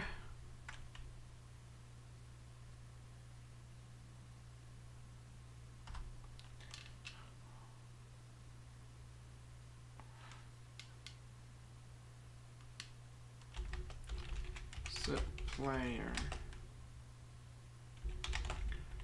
rect position. That's basically what it needs to do. That's basically what it needs to do.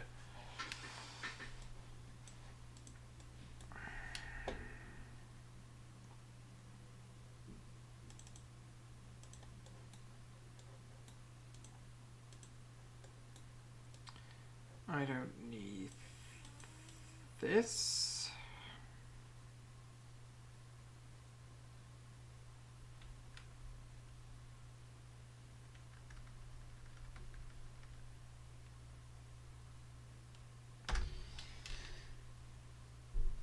Because the object itself will place the player in the correct position.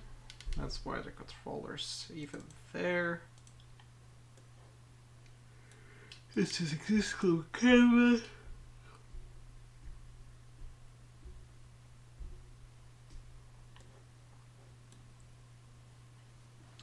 It creates camera controller.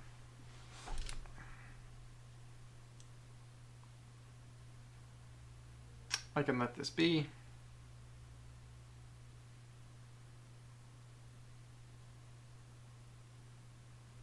I could just trigger event user 0 step.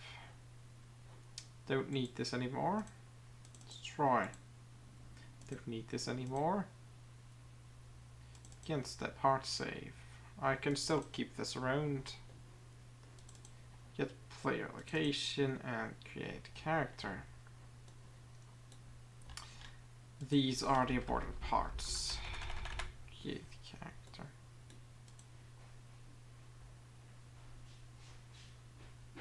Oh, I'll be right back.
And I'm back.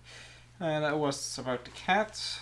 There's nothing wrong with her. They have no clue what caused it, but for now she's fine. If she probably just landed the wrong way after jumping from a high ledge or something. If it happens again, there might be some blood residue. But for now, it's good news. Makes me happy. Let's continue. Create the characters. So, to create the character, is there anything that needs to be done? It just needs to be made, right? At the correct position. So first of all, I need to figure out what the position is. For that, I just need to make a bunch of global variables, local variables. So save our player save equals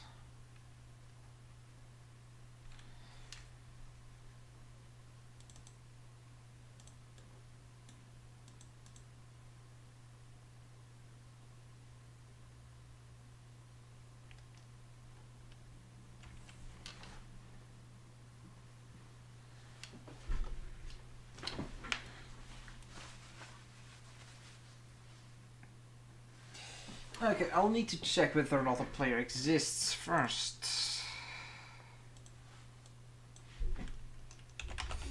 Instance exists. DJ. DC main. Exit. If the player does not exist,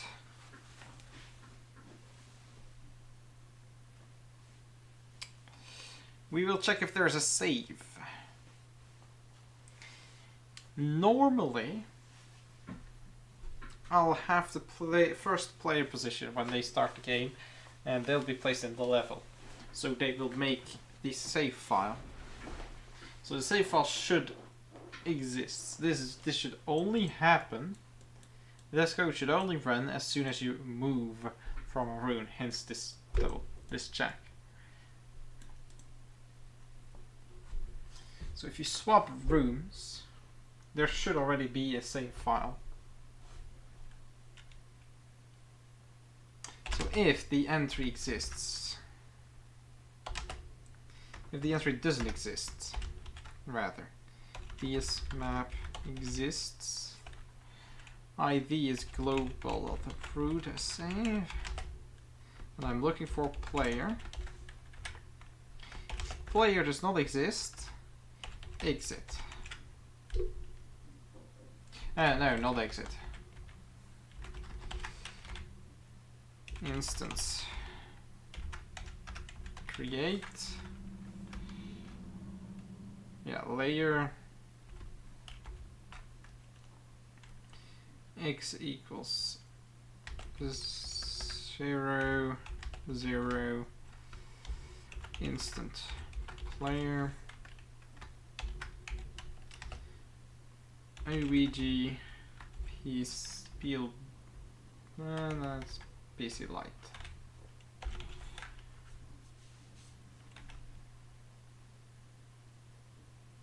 It's going to spawn in the player if the save does not exist. Then exit. If the save does, however, exists, then var spawn equals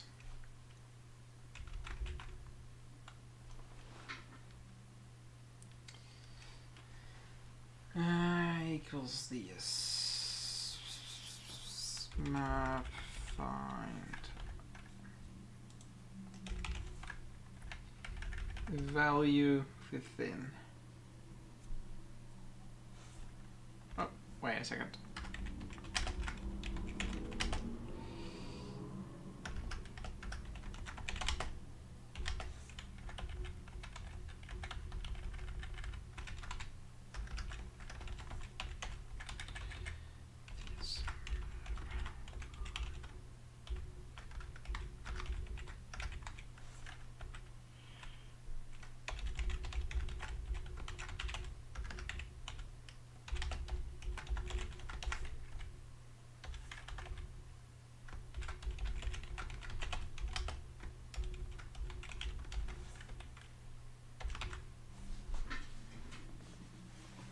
There we go. And then I can check.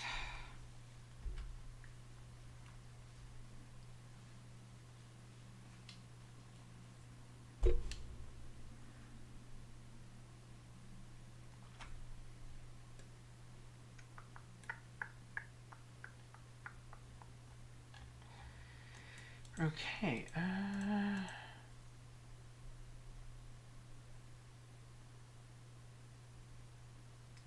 Instance create equals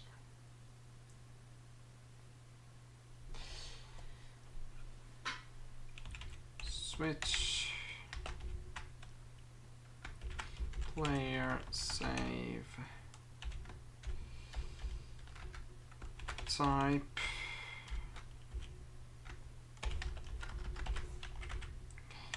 case light break case dark break default break. There's light var player type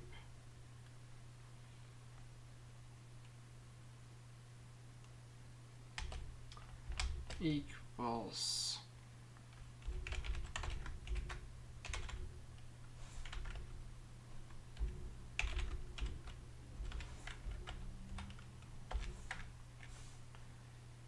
and I don't need this. Just need an if statement. If yes map player save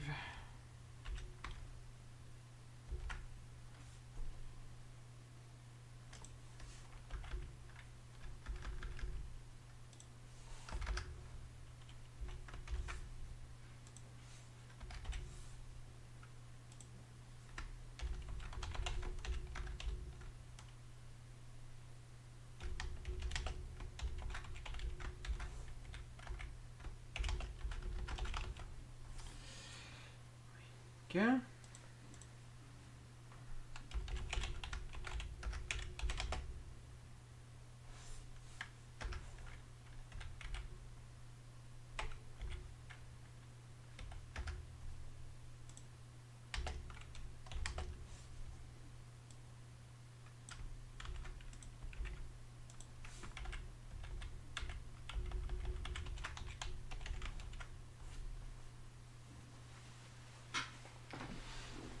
Okay. It's going to set type, then it needs to spawn. Now I just need to do this with actually if spawn save fix just spawn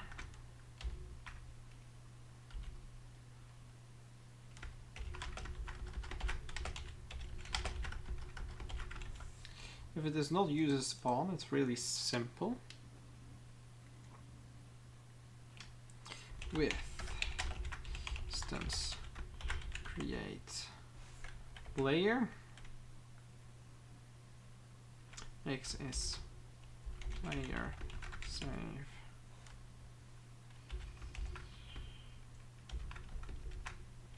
x player save y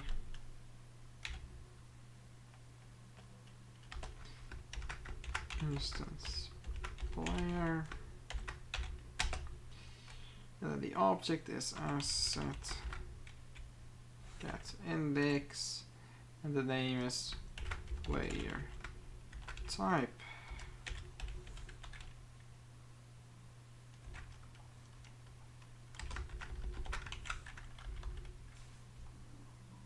And then we got a bracket here.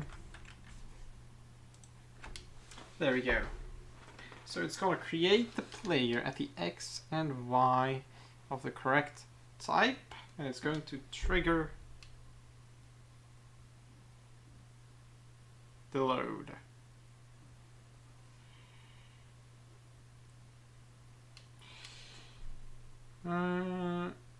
Event user 14. That's what it was. This is when the player dies. When the player dies, it just uses spawn point. It recreates itself on the player location. This is also the case if you would load in without actually using a spawn point.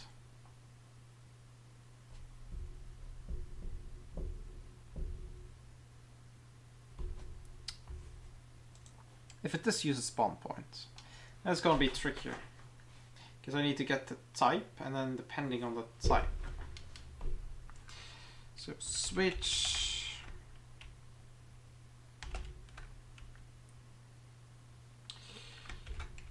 pawn save type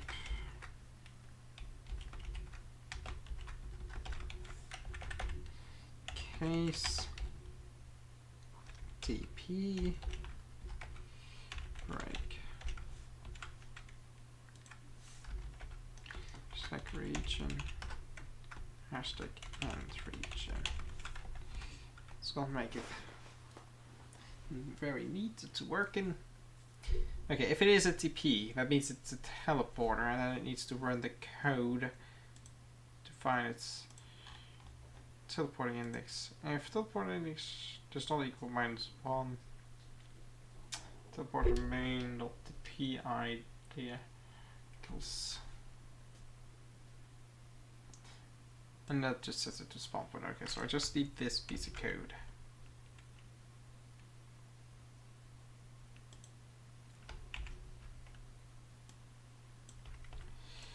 Okay, first of all,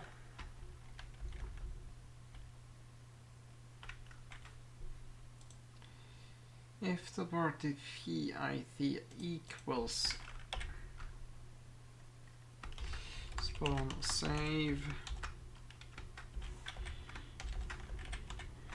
TP just index, I believe it was, yes, it was just index, then it just create instance create layer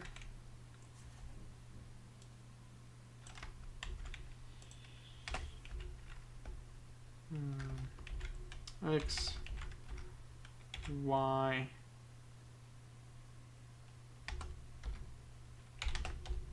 instant layer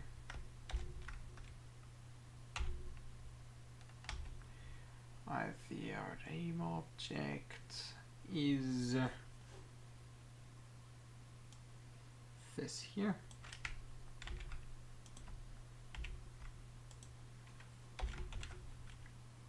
I'm gonna erase this. And this is going to create the player at the correct location. I just need to do a with the player that is being created.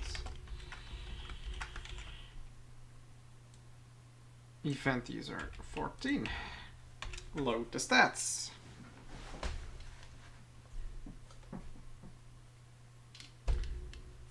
This is going to create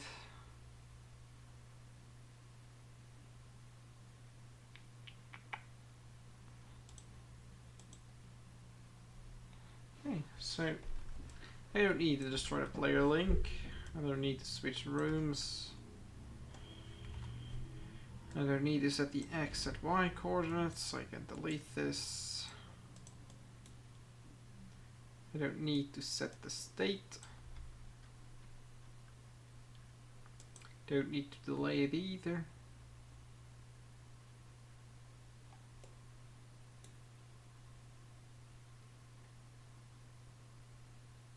I do need to set the global camera though.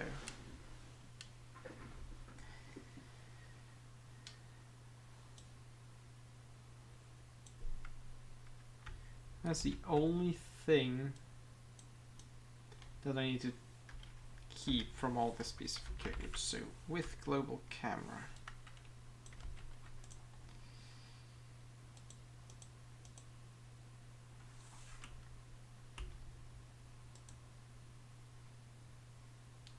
Target equals bj PC main.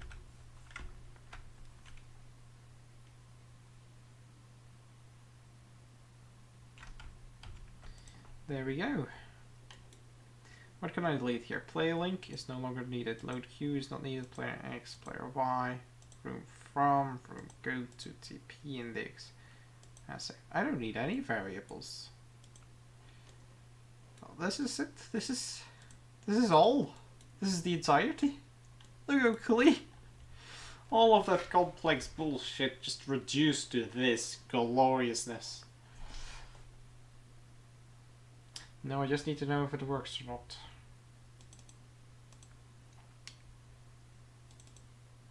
First of all, init player controller is not here. It's because it doesn't need to be here. Controller's not here either.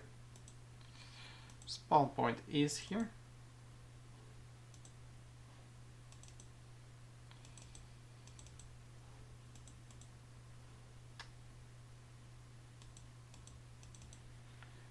Where is... Oh, I know. First of all,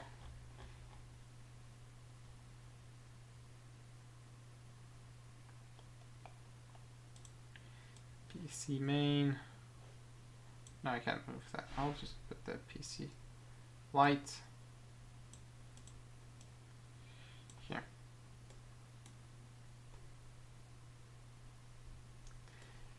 There we go.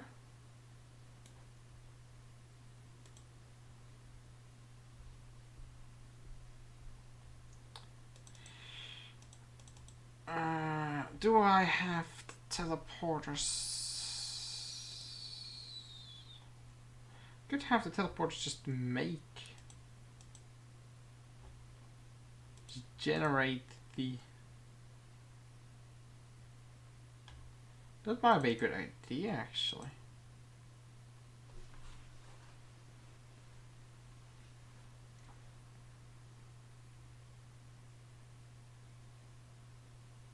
And the player creates it on death as well.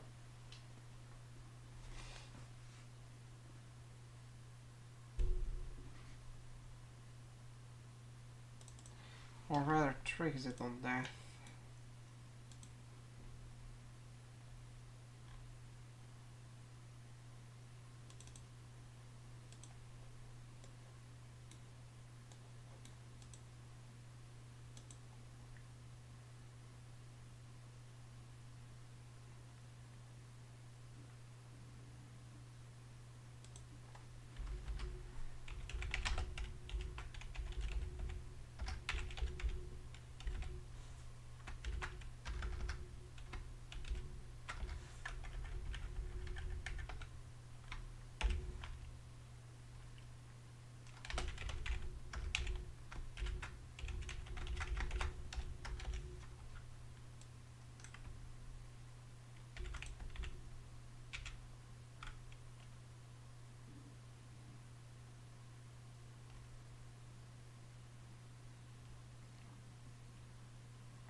This means that I need to destroy it as well.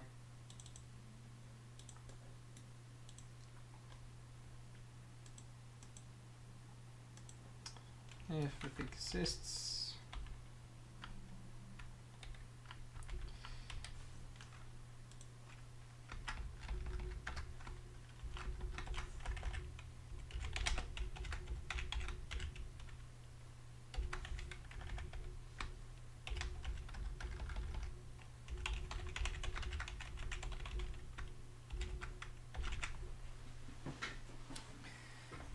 Yeah. Let's go destroy the player if it exists. Why can't it be begging for attention?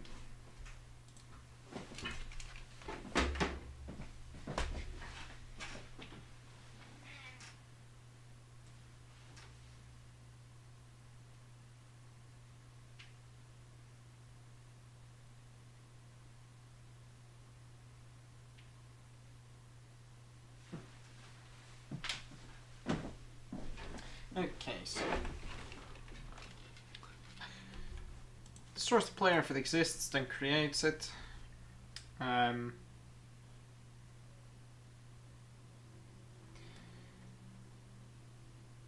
the teleporter will just create it on the room it goes to.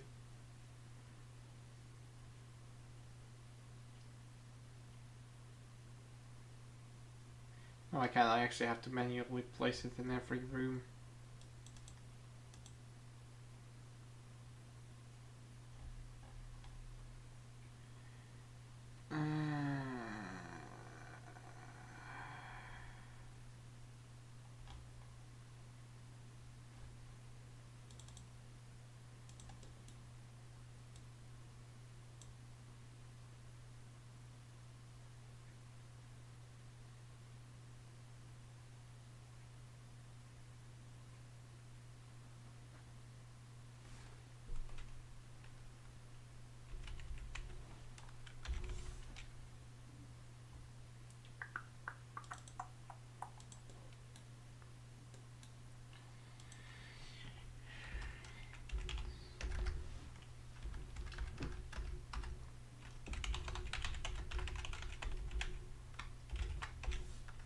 I hope that this will work.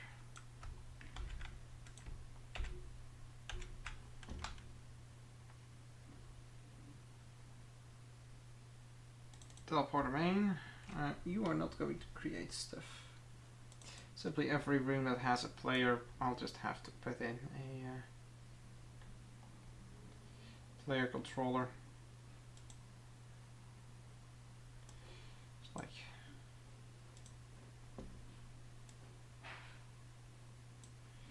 here.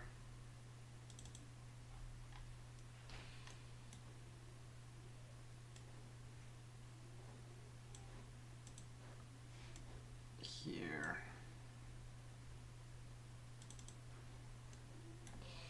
And I'll just place one here as well.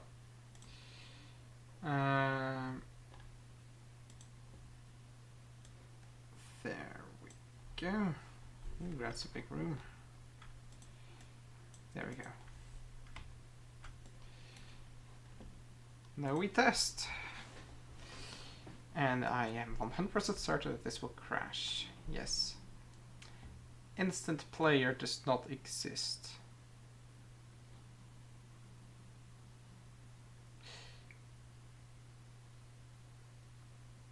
Excuse me.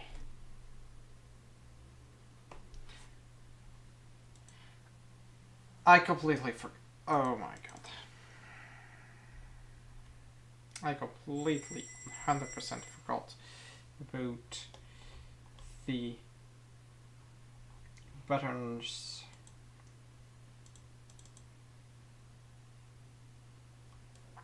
Yeah, that runs a script.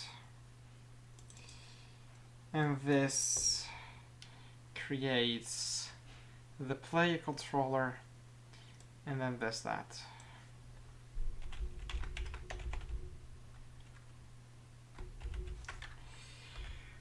RM chapter. I see what? Yeah, this.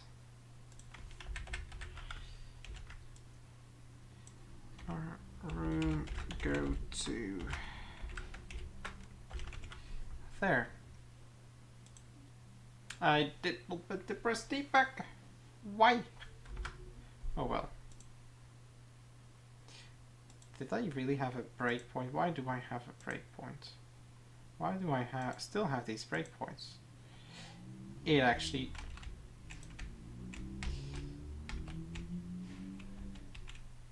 The camera does not work. Good to know. I'll have to do that after lunch. But first, lunch break. I will see you in like 15 minutes, I guess.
And I'm back.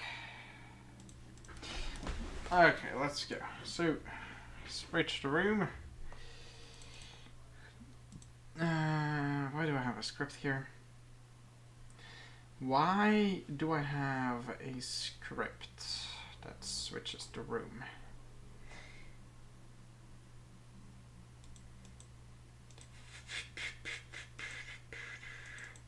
It's an archive code.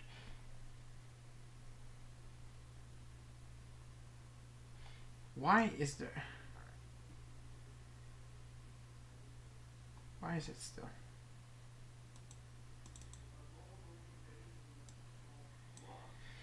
Okay.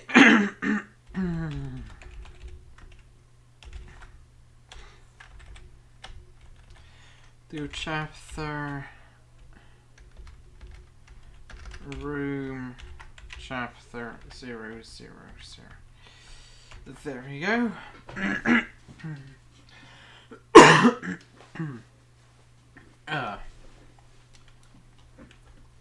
Now the question, why does the camera controller not link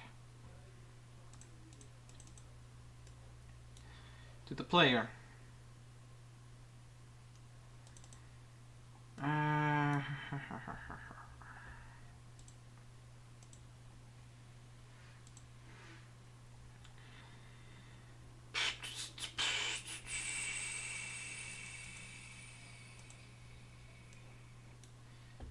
What if I remove this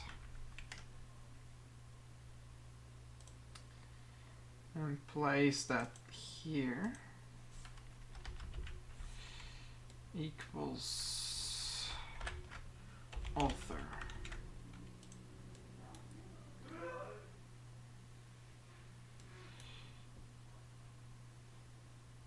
There we go, I guess. No.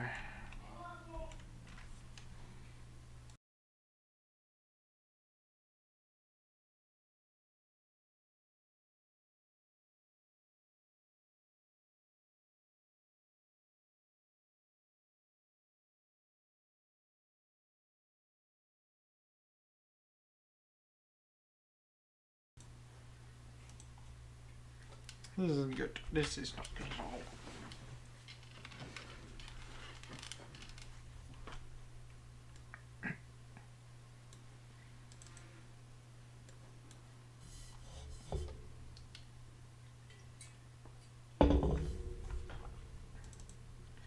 Next step. Camera set view position. Camera skip by. It gets that from slurp to the target. Yes, with the target.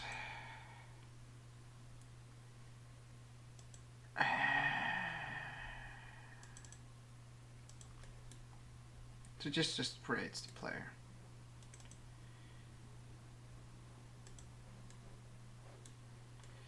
It just creates the player.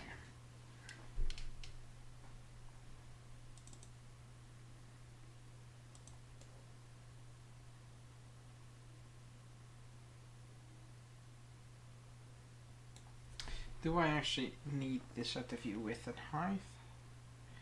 No, I don't. I could just comment this out.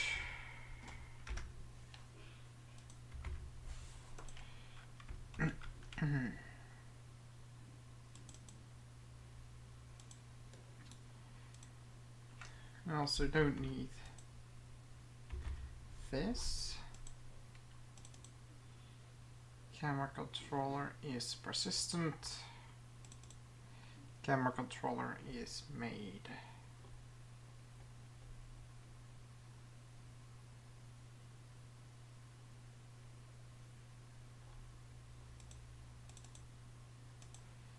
Camera controller assigns the global camera to itself.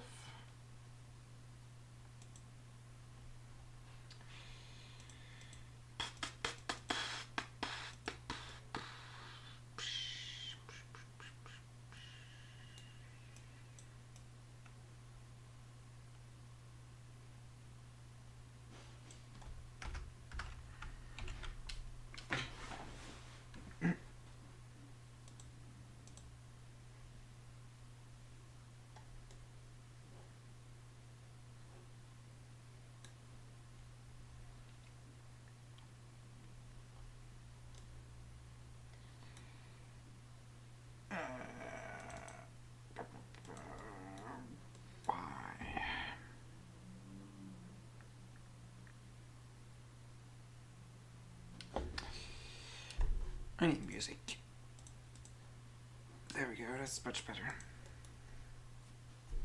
So what exactly is the issue, guys? Just there's an assign. Did I play? Yes, just doesn't start to play. Why? Let's figure out why. Camera controller. At the end step,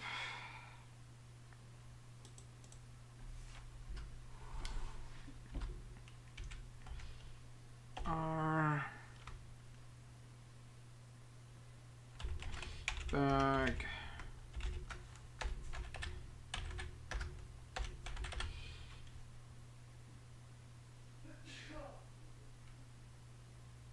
output target X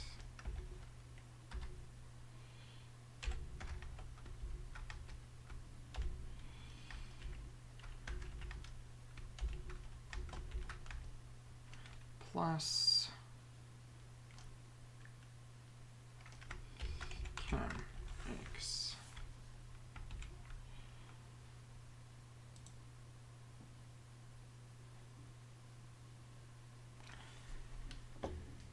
I have to go for it to flow.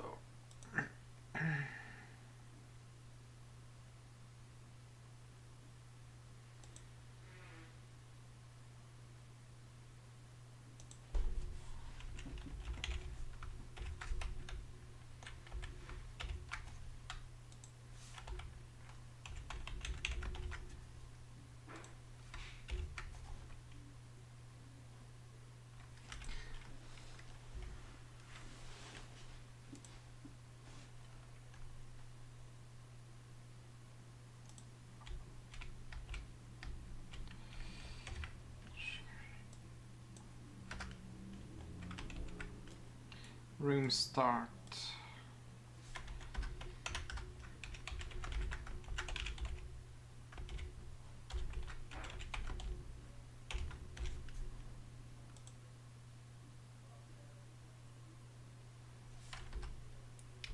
Okay, this could run.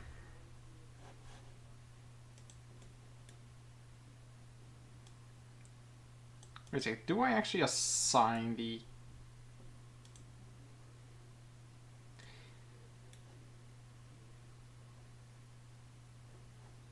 I actually never assign the player as the target. Just realized. So, in the create event, all dot camera dot target equals self.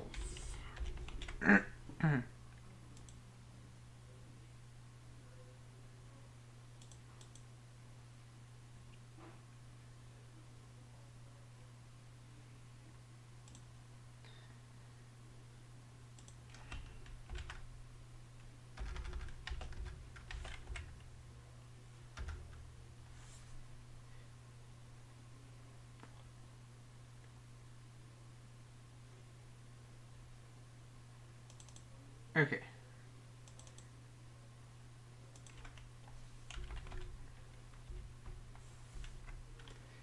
Why is there no cam target? There is a cam target. And why?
Does global camera not exist?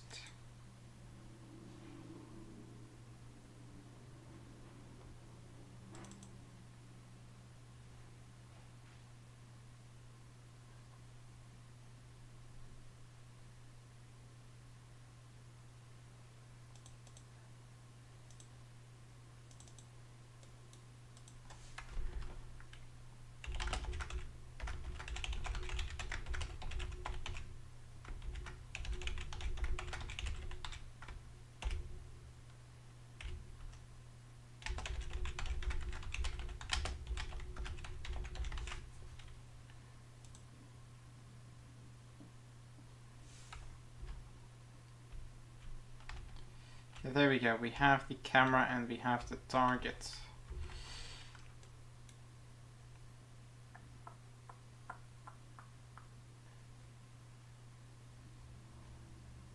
Let's change something up first.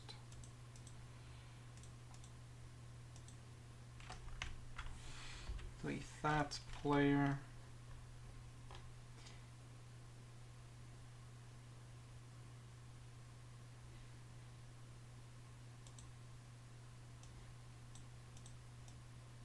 Spawn him above the ground. That way I will no longer get stuck when spawning in. Camera still not moving though. Why don't you just like behave? Okay, we know that this code gets run. What about this run code?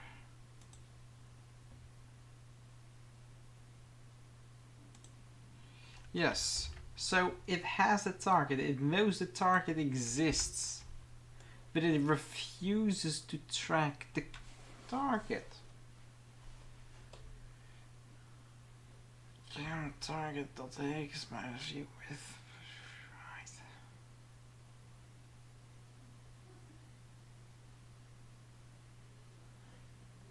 Why?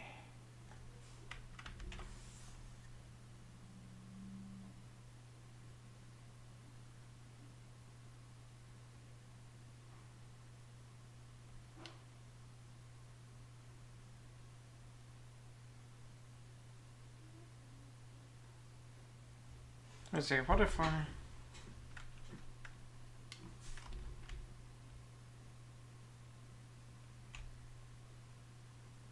Nope.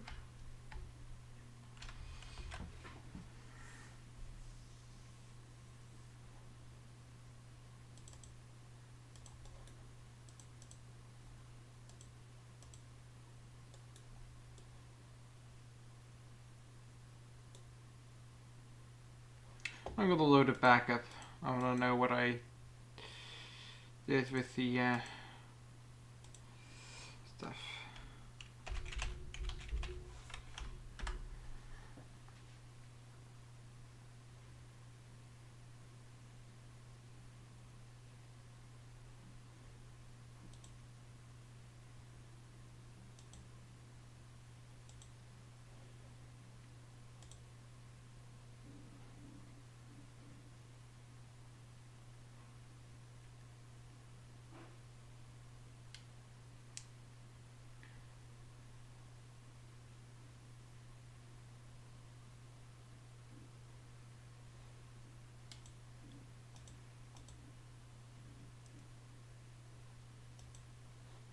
Okay.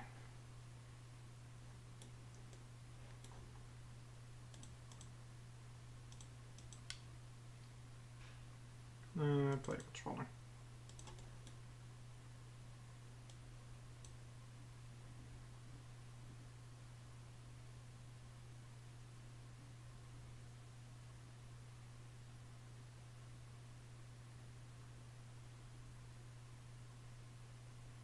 No, it just links it.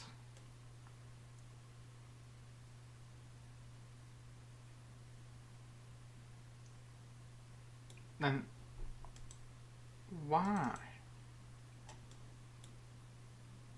Oh.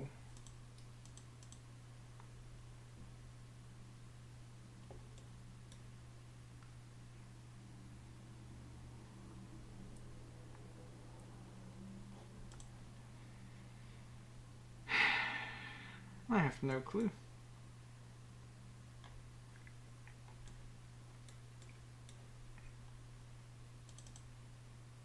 Camera controller knows the player's a target.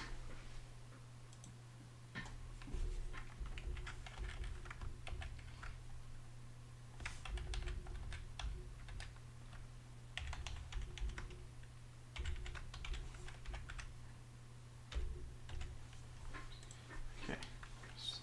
Debug that. Meanwhile, I'm also going to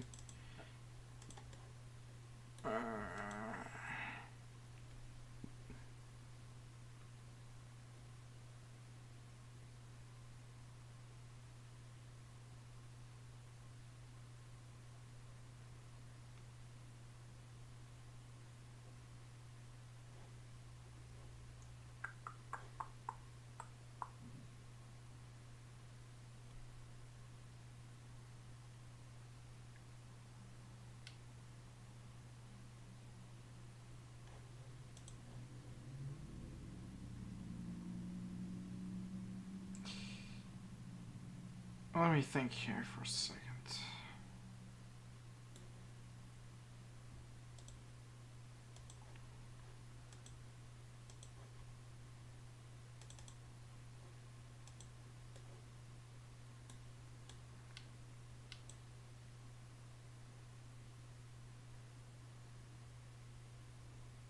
I just want to facepalm so hard. I set the target to the controller instead of the player.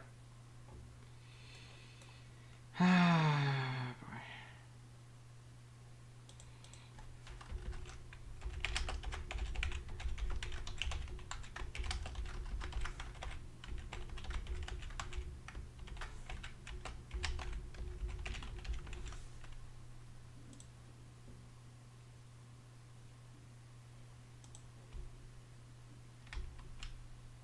There we go. It's functional again. And that crashes. Instant layer does not exist. We then said create layer. Player controller. Line 23.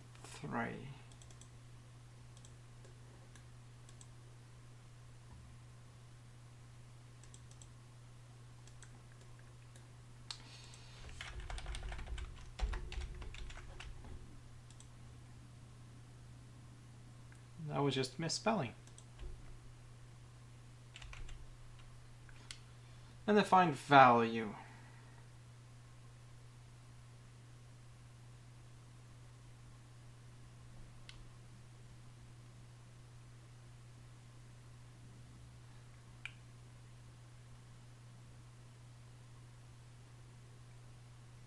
What? Okay. First of all, where's the debug? Here. Remove this. I leave this in. Second,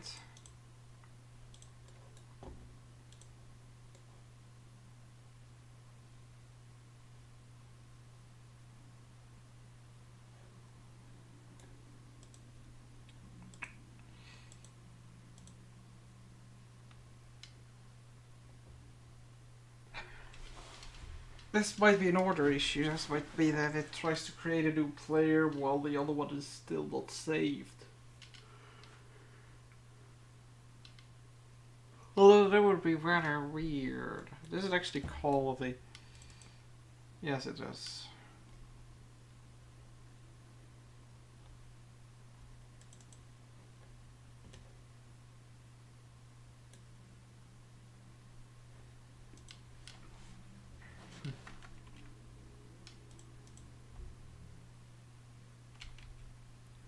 And define value.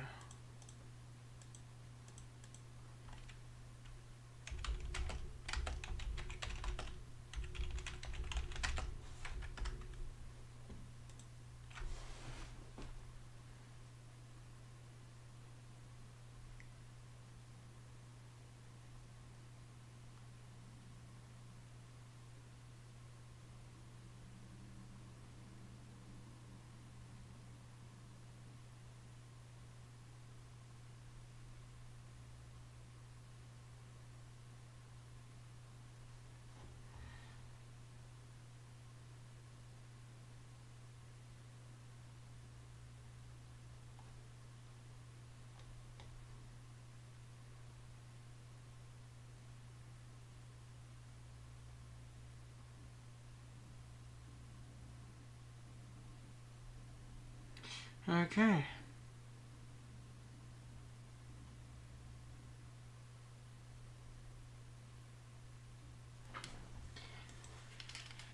So one of these two is undefined.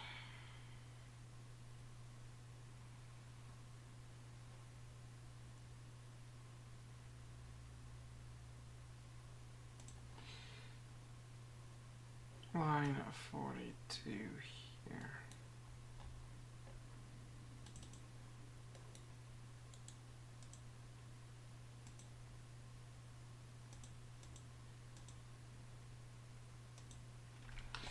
Equals PC knockback.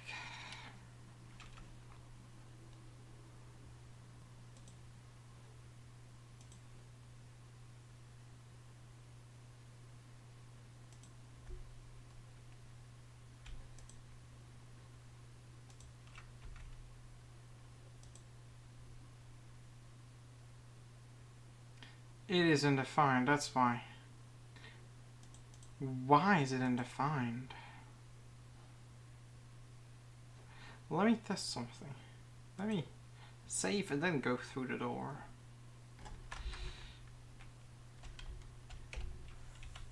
That works. Okay, so the issue is the fact that this does not get called.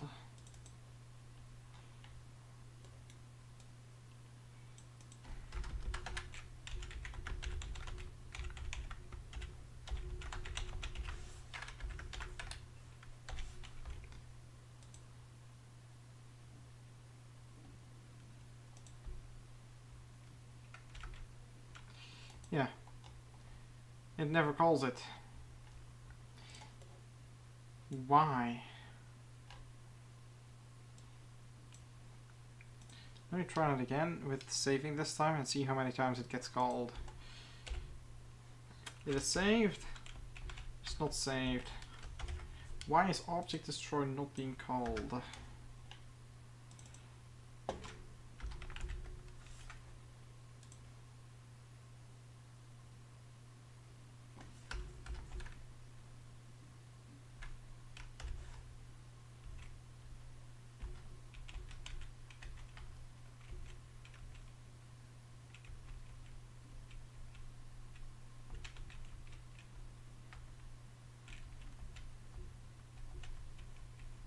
Why can't I just do this?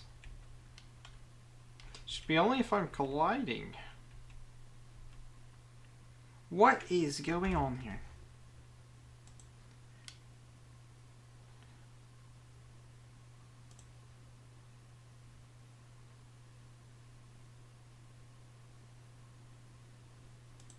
The program clean.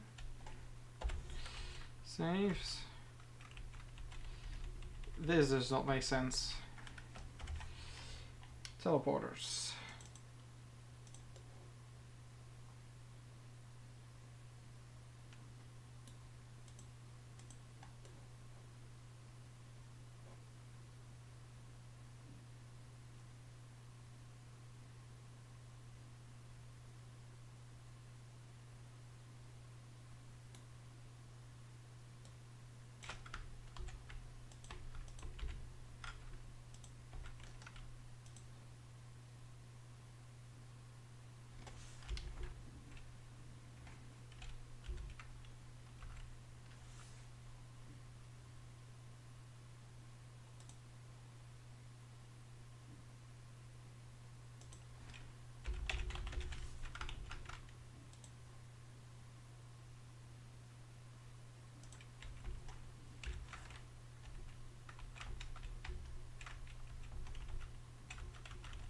Perfect. That's fixed. I'm just scoping. Yay. Okay. Now why is my destroy event?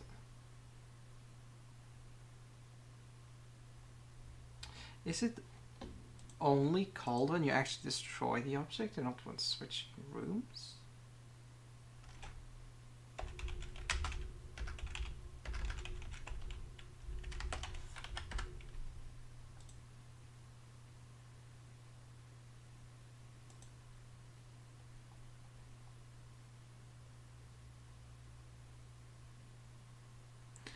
It is... Oh. Oh, it is only runs when you actually run this instance destroy. And event... Cleanup. I believe this is when the object is actually destroyed.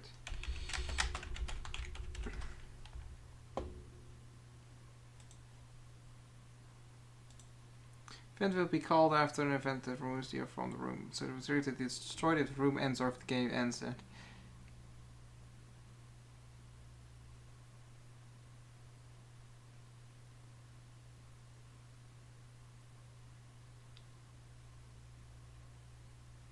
Step event and destroy event will be called, then the clean event, and then the rest of the step event will finish running.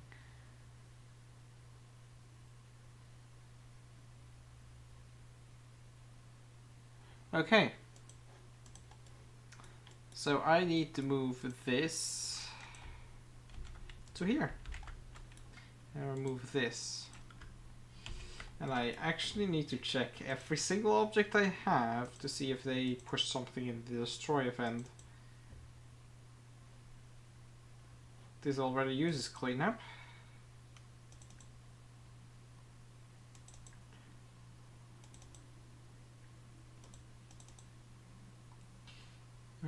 Play character. The handler. Yeah, this one uses destroy.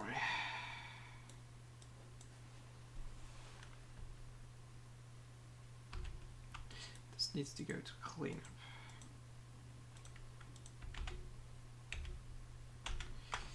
There we go. Basics use it.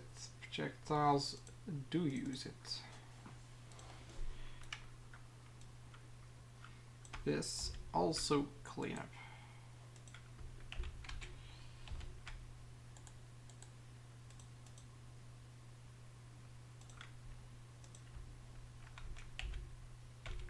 Can I just actually just change? Oh yeah, change event, cleanup. That's easier.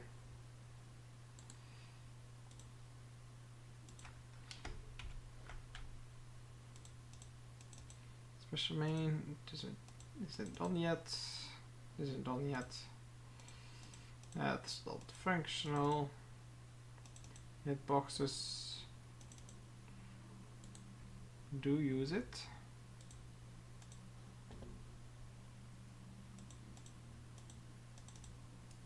This time it doesn't use it. Doesn't use it. It doesn't use it. Does not use it. No, no. No. It's good. Melee should not use it. No, that's not even functional yet. Terrain doesn't even have code.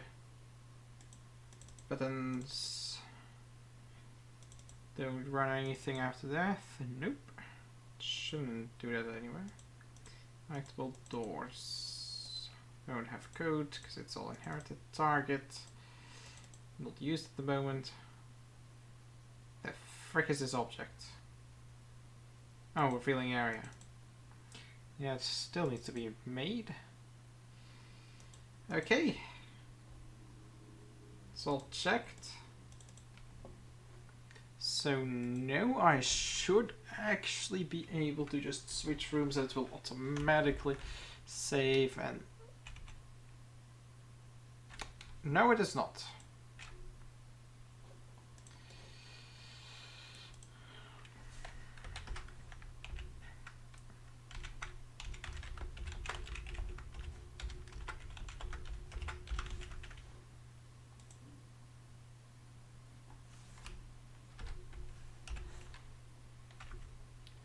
It saves, but it tries to load.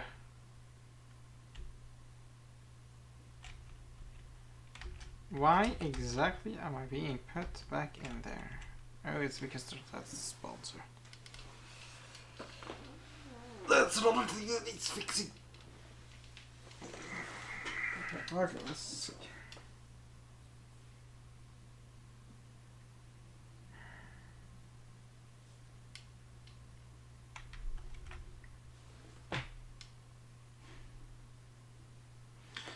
I'll just force the player to save.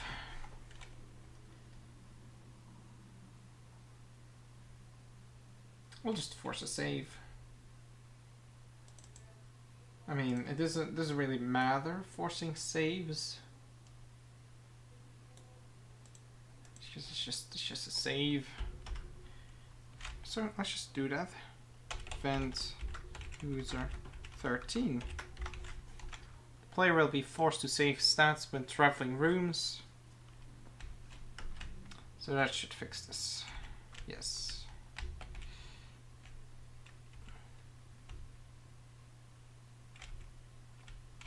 Also, I have this small issue where I am inside a wall when spawning.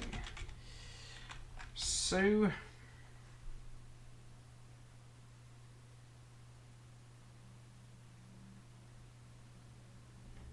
there was a fix for that.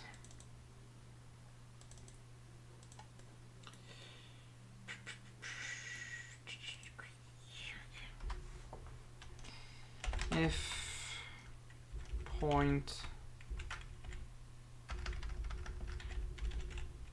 collision point obj teleporter main dot x obj teleporter main dot y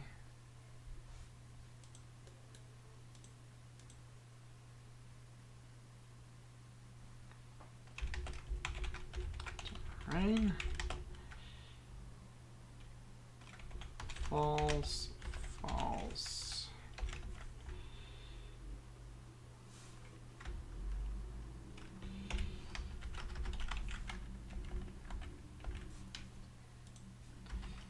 var offset 0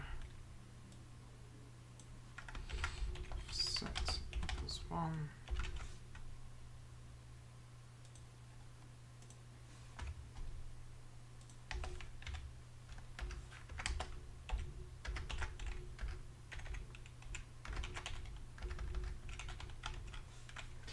That should also prevent this from getting stuck inside the floor. Yes. No, I just need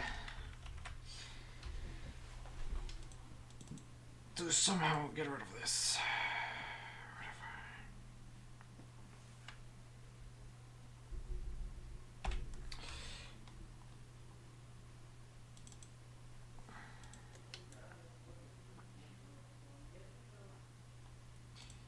No.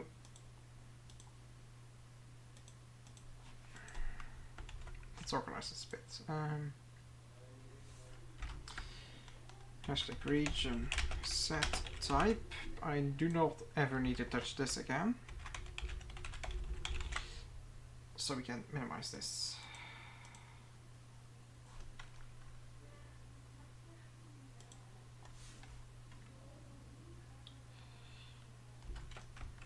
Hashtag region setup. Hashtag and region. Don't need to touch this. Issues here. If he uses spawn. If he does not use spawn. Actually, no, it is here. If the map does not exist, then we need to find a spawn point.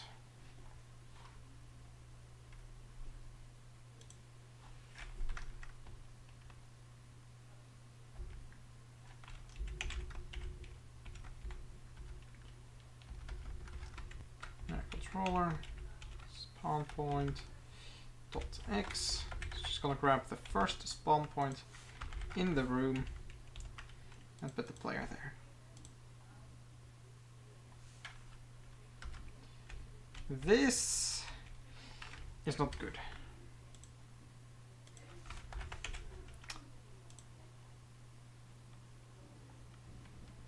This is functional.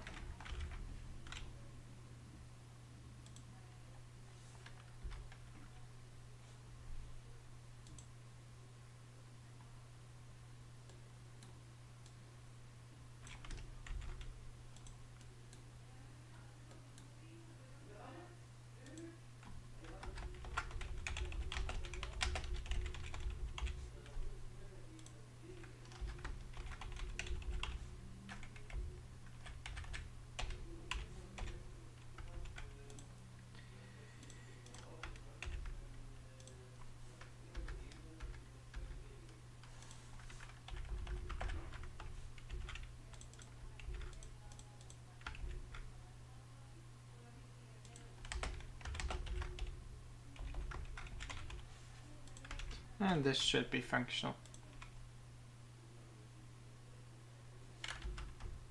Yes. We now have a system in place that allows us to just switch the rooms and the player will be automatically generated. It will load all of these statistics and it will save all of the required statistics into the save file upon its destruction. That's what the save file looks like. We have our test dummies, we have our player stats. Now I just need to test out the loading feature. If that's possible. Let's add a button to it. Menu main, buttons.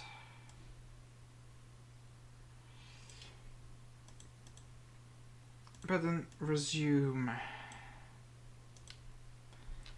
Okay. Save index is 1. Save index is always 1 in this dev build, because there's no system that has multiple save things yet.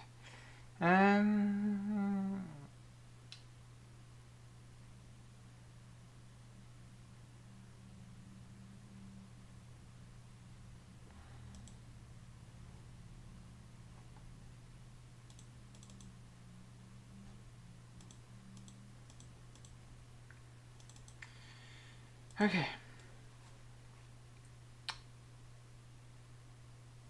So what do we need to do first? I said hard load to true. Global dot hard load equals true. And we don't switch rooms.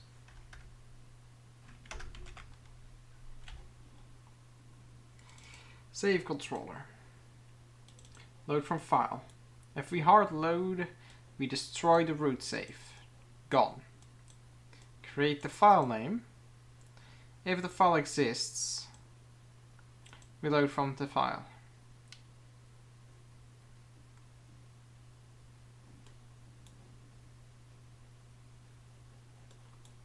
What if it doesn't? Also, this needs to... Oh, no, I just need to change this to cleanup.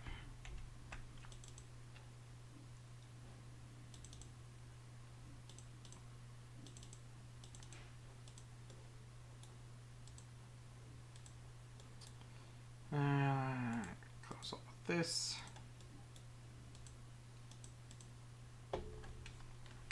Else, remake it global.root save equals ds map create.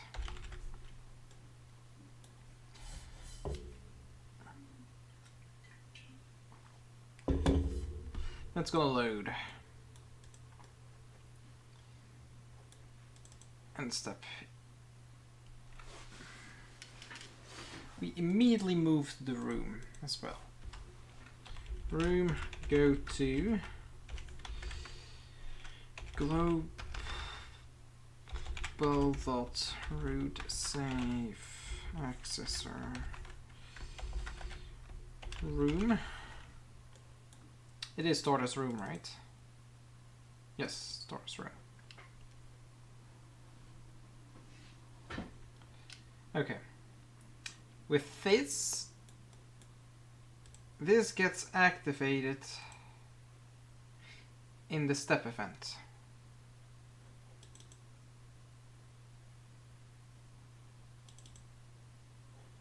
Now, global.hardload gets set to true in this step event. The next event, let's see, end step. There is nothing.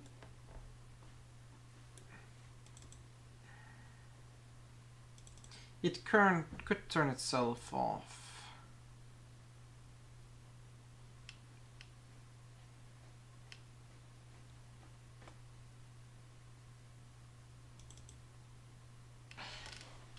That's an issue.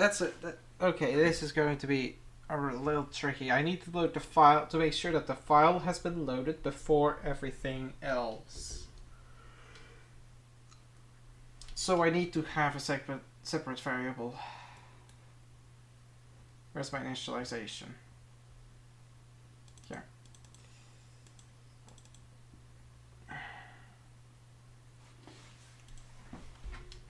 Global.fetch save equals false. That is going to grab the save file, and then it's going to force a hard load after it took the save file. Button resume. Global.fetch save equals true. And in the save controller, we are going to tell it if global.fetch save is true, run event 1. In event 1,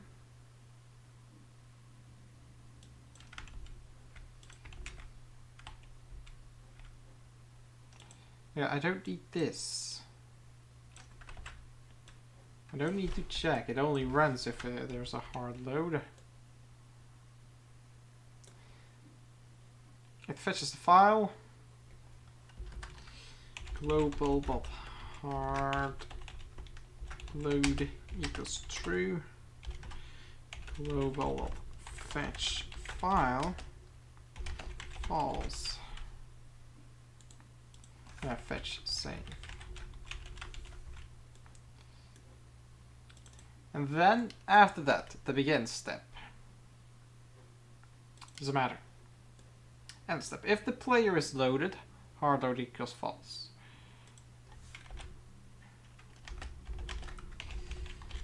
Loaded enemies. Make sure that the enemies are also loaded. Let's add that to the initialization script. Global loaded enemies.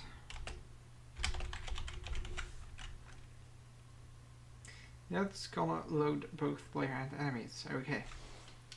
Player, load enemies. Hard load. Go.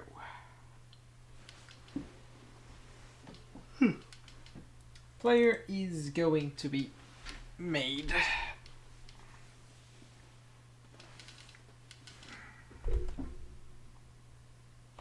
It switches the room. It fetches the file, switches the room.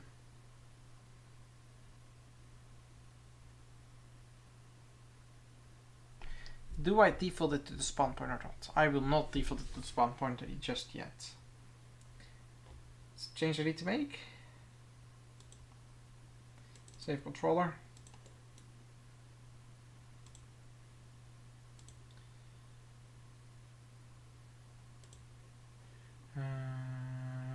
Here. Okay.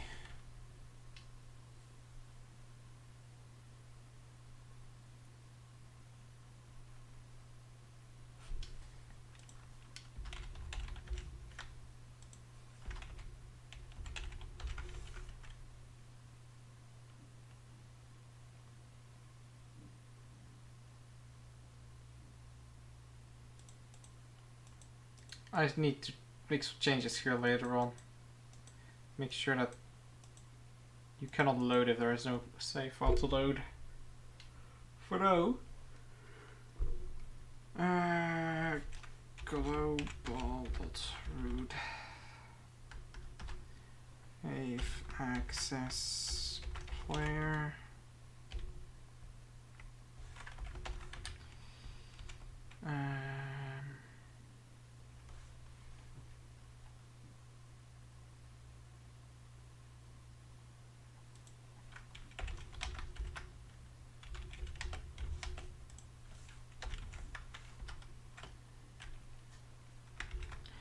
map for spawn equals Map accessor spawn.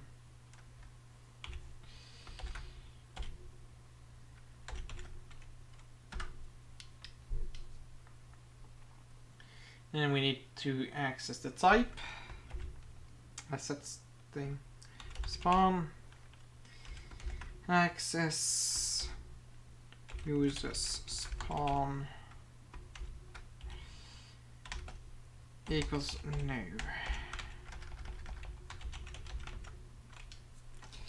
That means player will spawn at the player location. The controller is gonna spawn in the player at the location. Player is gonna load everything, I believe.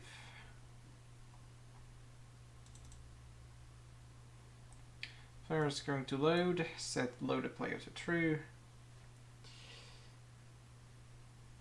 NPC main.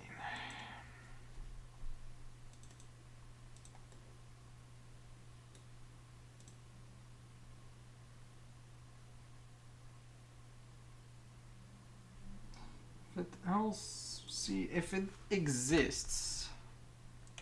Vent user 1. If it exists, load.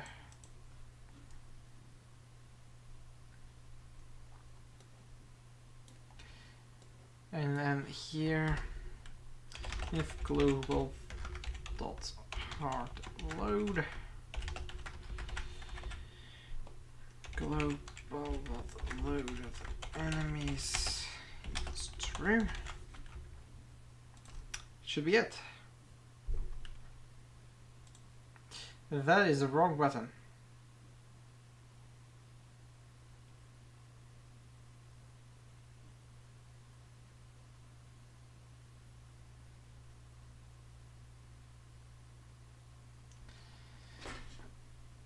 Okay, first of all,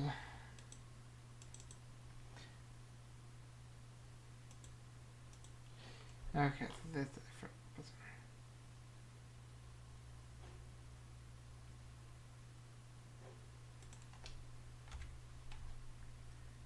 okay, what exactly is the error here? Game?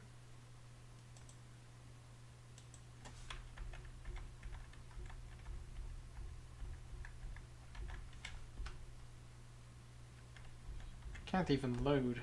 Okay. Variable object test dummy.npc safe map. Not set before reading it. Safe map is not created at line 3.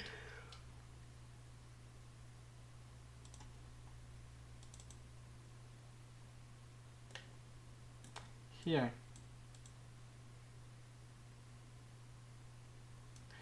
The map, NPC safe map, has not been set. User event 1. That's because I put it in the wrong place, of course.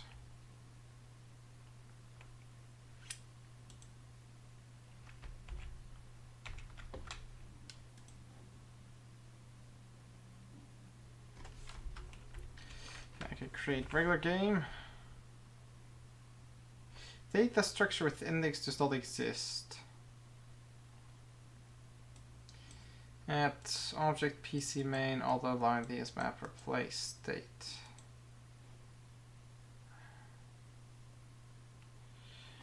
Of course. The cleanup. Okay. Cleanup is cleaning up the data structures before they're saved.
Okay, let's fix that error. So it just saves if the structure still exists. Okay, back to the original issue, which was yes, loading.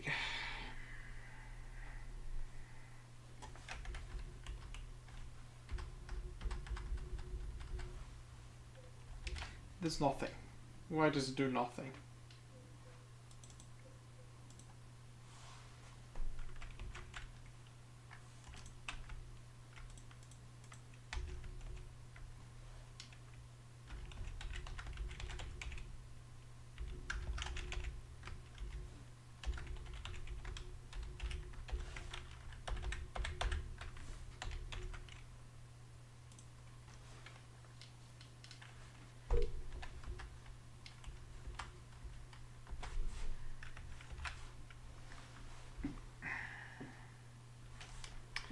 Fetch save is set to true. Does the save controller generate? Yes, it does.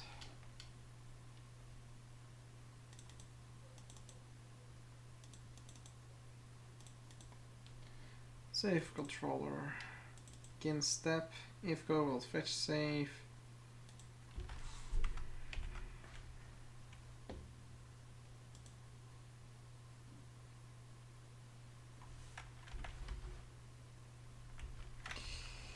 Okay.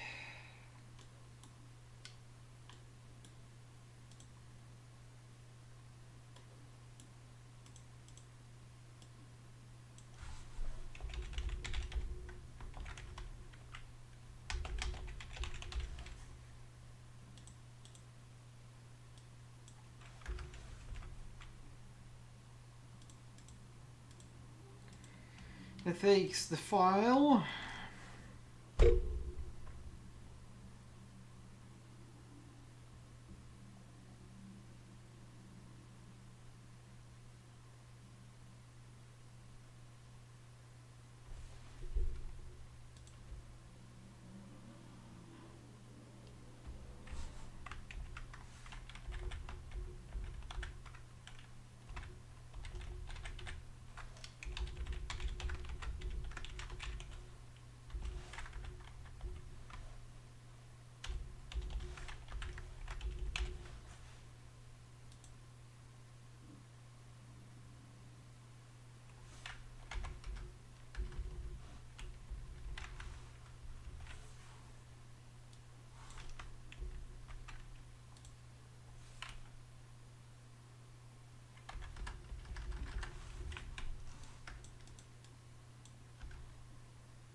If file exists, global delivery equals load from file. You don't need to. Oh my god, why does it text? So if it doesn't exist.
That's the issue right there. Naming conventions.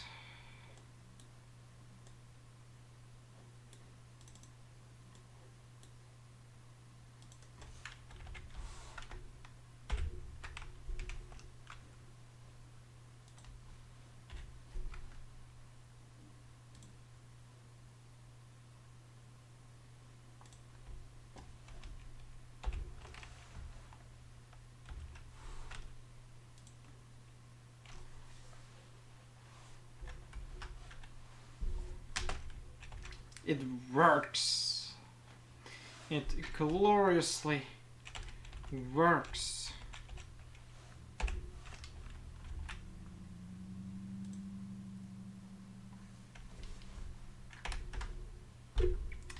And yet it does not. Why am I in this room?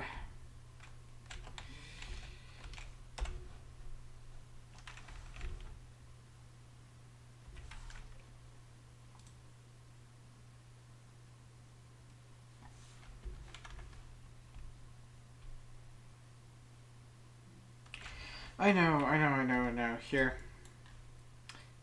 It's only if it's not existence. It just needs to replace it. This map.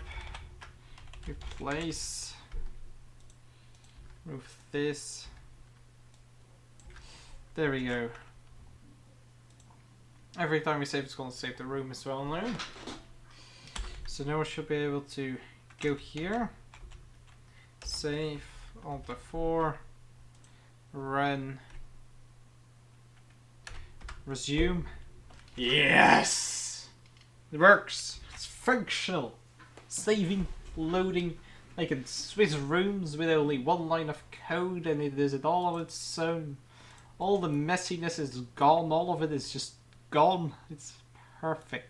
This thing is no longer persistent. That's also very nice for performance wise. Yes! Finally.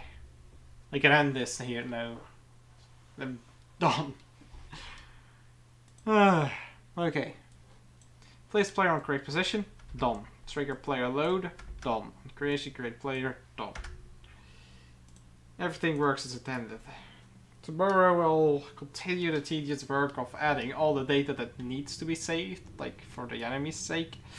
And I'll probably start working on menu systems soon. But saving and loading is completely functional. And this is the save file. So, saves the save name. First save plus date is the default. You'll be able to change that. It saves the room index you're in.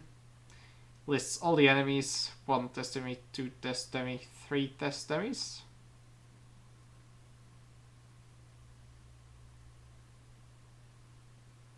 You have to be joking.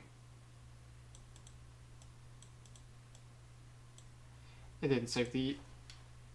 It did not save the... Oh! Yes, of course it didn't save the location because they had the location. They weren't created yet. That's interesting. That's actually something I still need to fix. That's something I still need to take care of. This. Wait, no. They can only.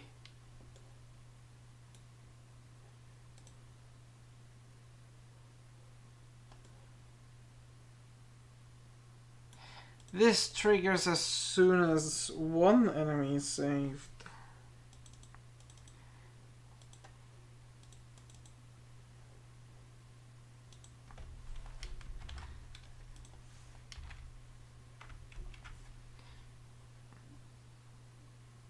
No, I could just disable. That is something I do need to fix here. Save. It saves the type, except Y. The NPC save map.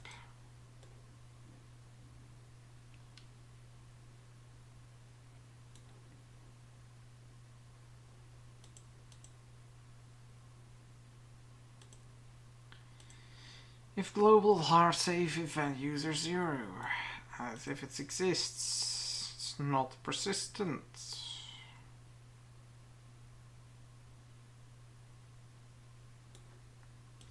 Oh, oh, oh, oh, oh, oh.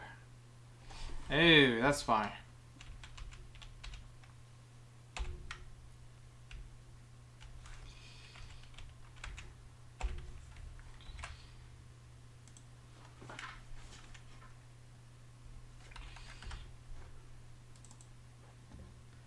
Okay. I figured it out, The dummies create their entry, but they don't save themselves if the room switches. So all I need to do is add event user 1 0. Now they will save themselves when the room switches. This will allow me to basically have permadeath on all the enemies. Once you kill an enemy, it will have a variable that says it's dead, and when it loads itself, it will check, and if it is dead, it will not load itself. So your save files will have permadeath enemies. Okay, this works. This actually works. I just have to make sure that it saves because room switching. Well, that's it for today. I am so happy I got this all working. I expect so much more issues with this, especially with how I literally tore out almost the entirety of this object. It's as good as obsolete though. Before, if I even changed a little and this object refused to function, it would break my camera object, it would break my player object, and it would refuse to load new rooms, breaking the game in itself. And now it just spawns the player. Yeah, the only reason I still need it is because the player cannot create itself when the room switches. And I don't want to put that code into the save controller, because that needs to be exclusive for saving. The issue is though that I do have to add this object to every room that has the player. But then again, adding the player object itself to every room would also be equally tedious. So it's fine. This is as good as it will get, and that's gonna be it for today. I have spent 4 hours. 4 hours and, yeah, minus the breaks, 4 hours on this entirely. It's not that much. Well, I do have a lot of work left, considering that I need to save all the data. I need to completely fill this out with everything and add in states that check for personalized stuff. Although I could just have this inherited and then expand upon it in the separate objects. It's nothing complicated, nothing that would break the game or needs extra work. It's just a lot of copy pasting like I did with the projectile thing. That in the menu. Yeah, that in the menu. Well, this is gonna be it for today. I might do this again in the future, streaming my entire progress for a specific thing. If there's anything else that's equally tedious and complex to do. Wish I had done this with the physics engine. Probably would have saved a couple of days since I did procrastinate a bit on that one. Oh well. It's a good mechanic to force yourself to actually struggle through these things. Because, to be honest, if I wasn't streaming right now, I would have quit ages ago. This is not fun. This is the less fun part of game development.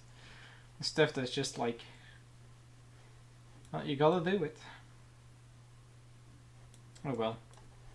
Best part of it is the fact that if something breaks in the future, or I want to know how something works, I can just look back at the footage and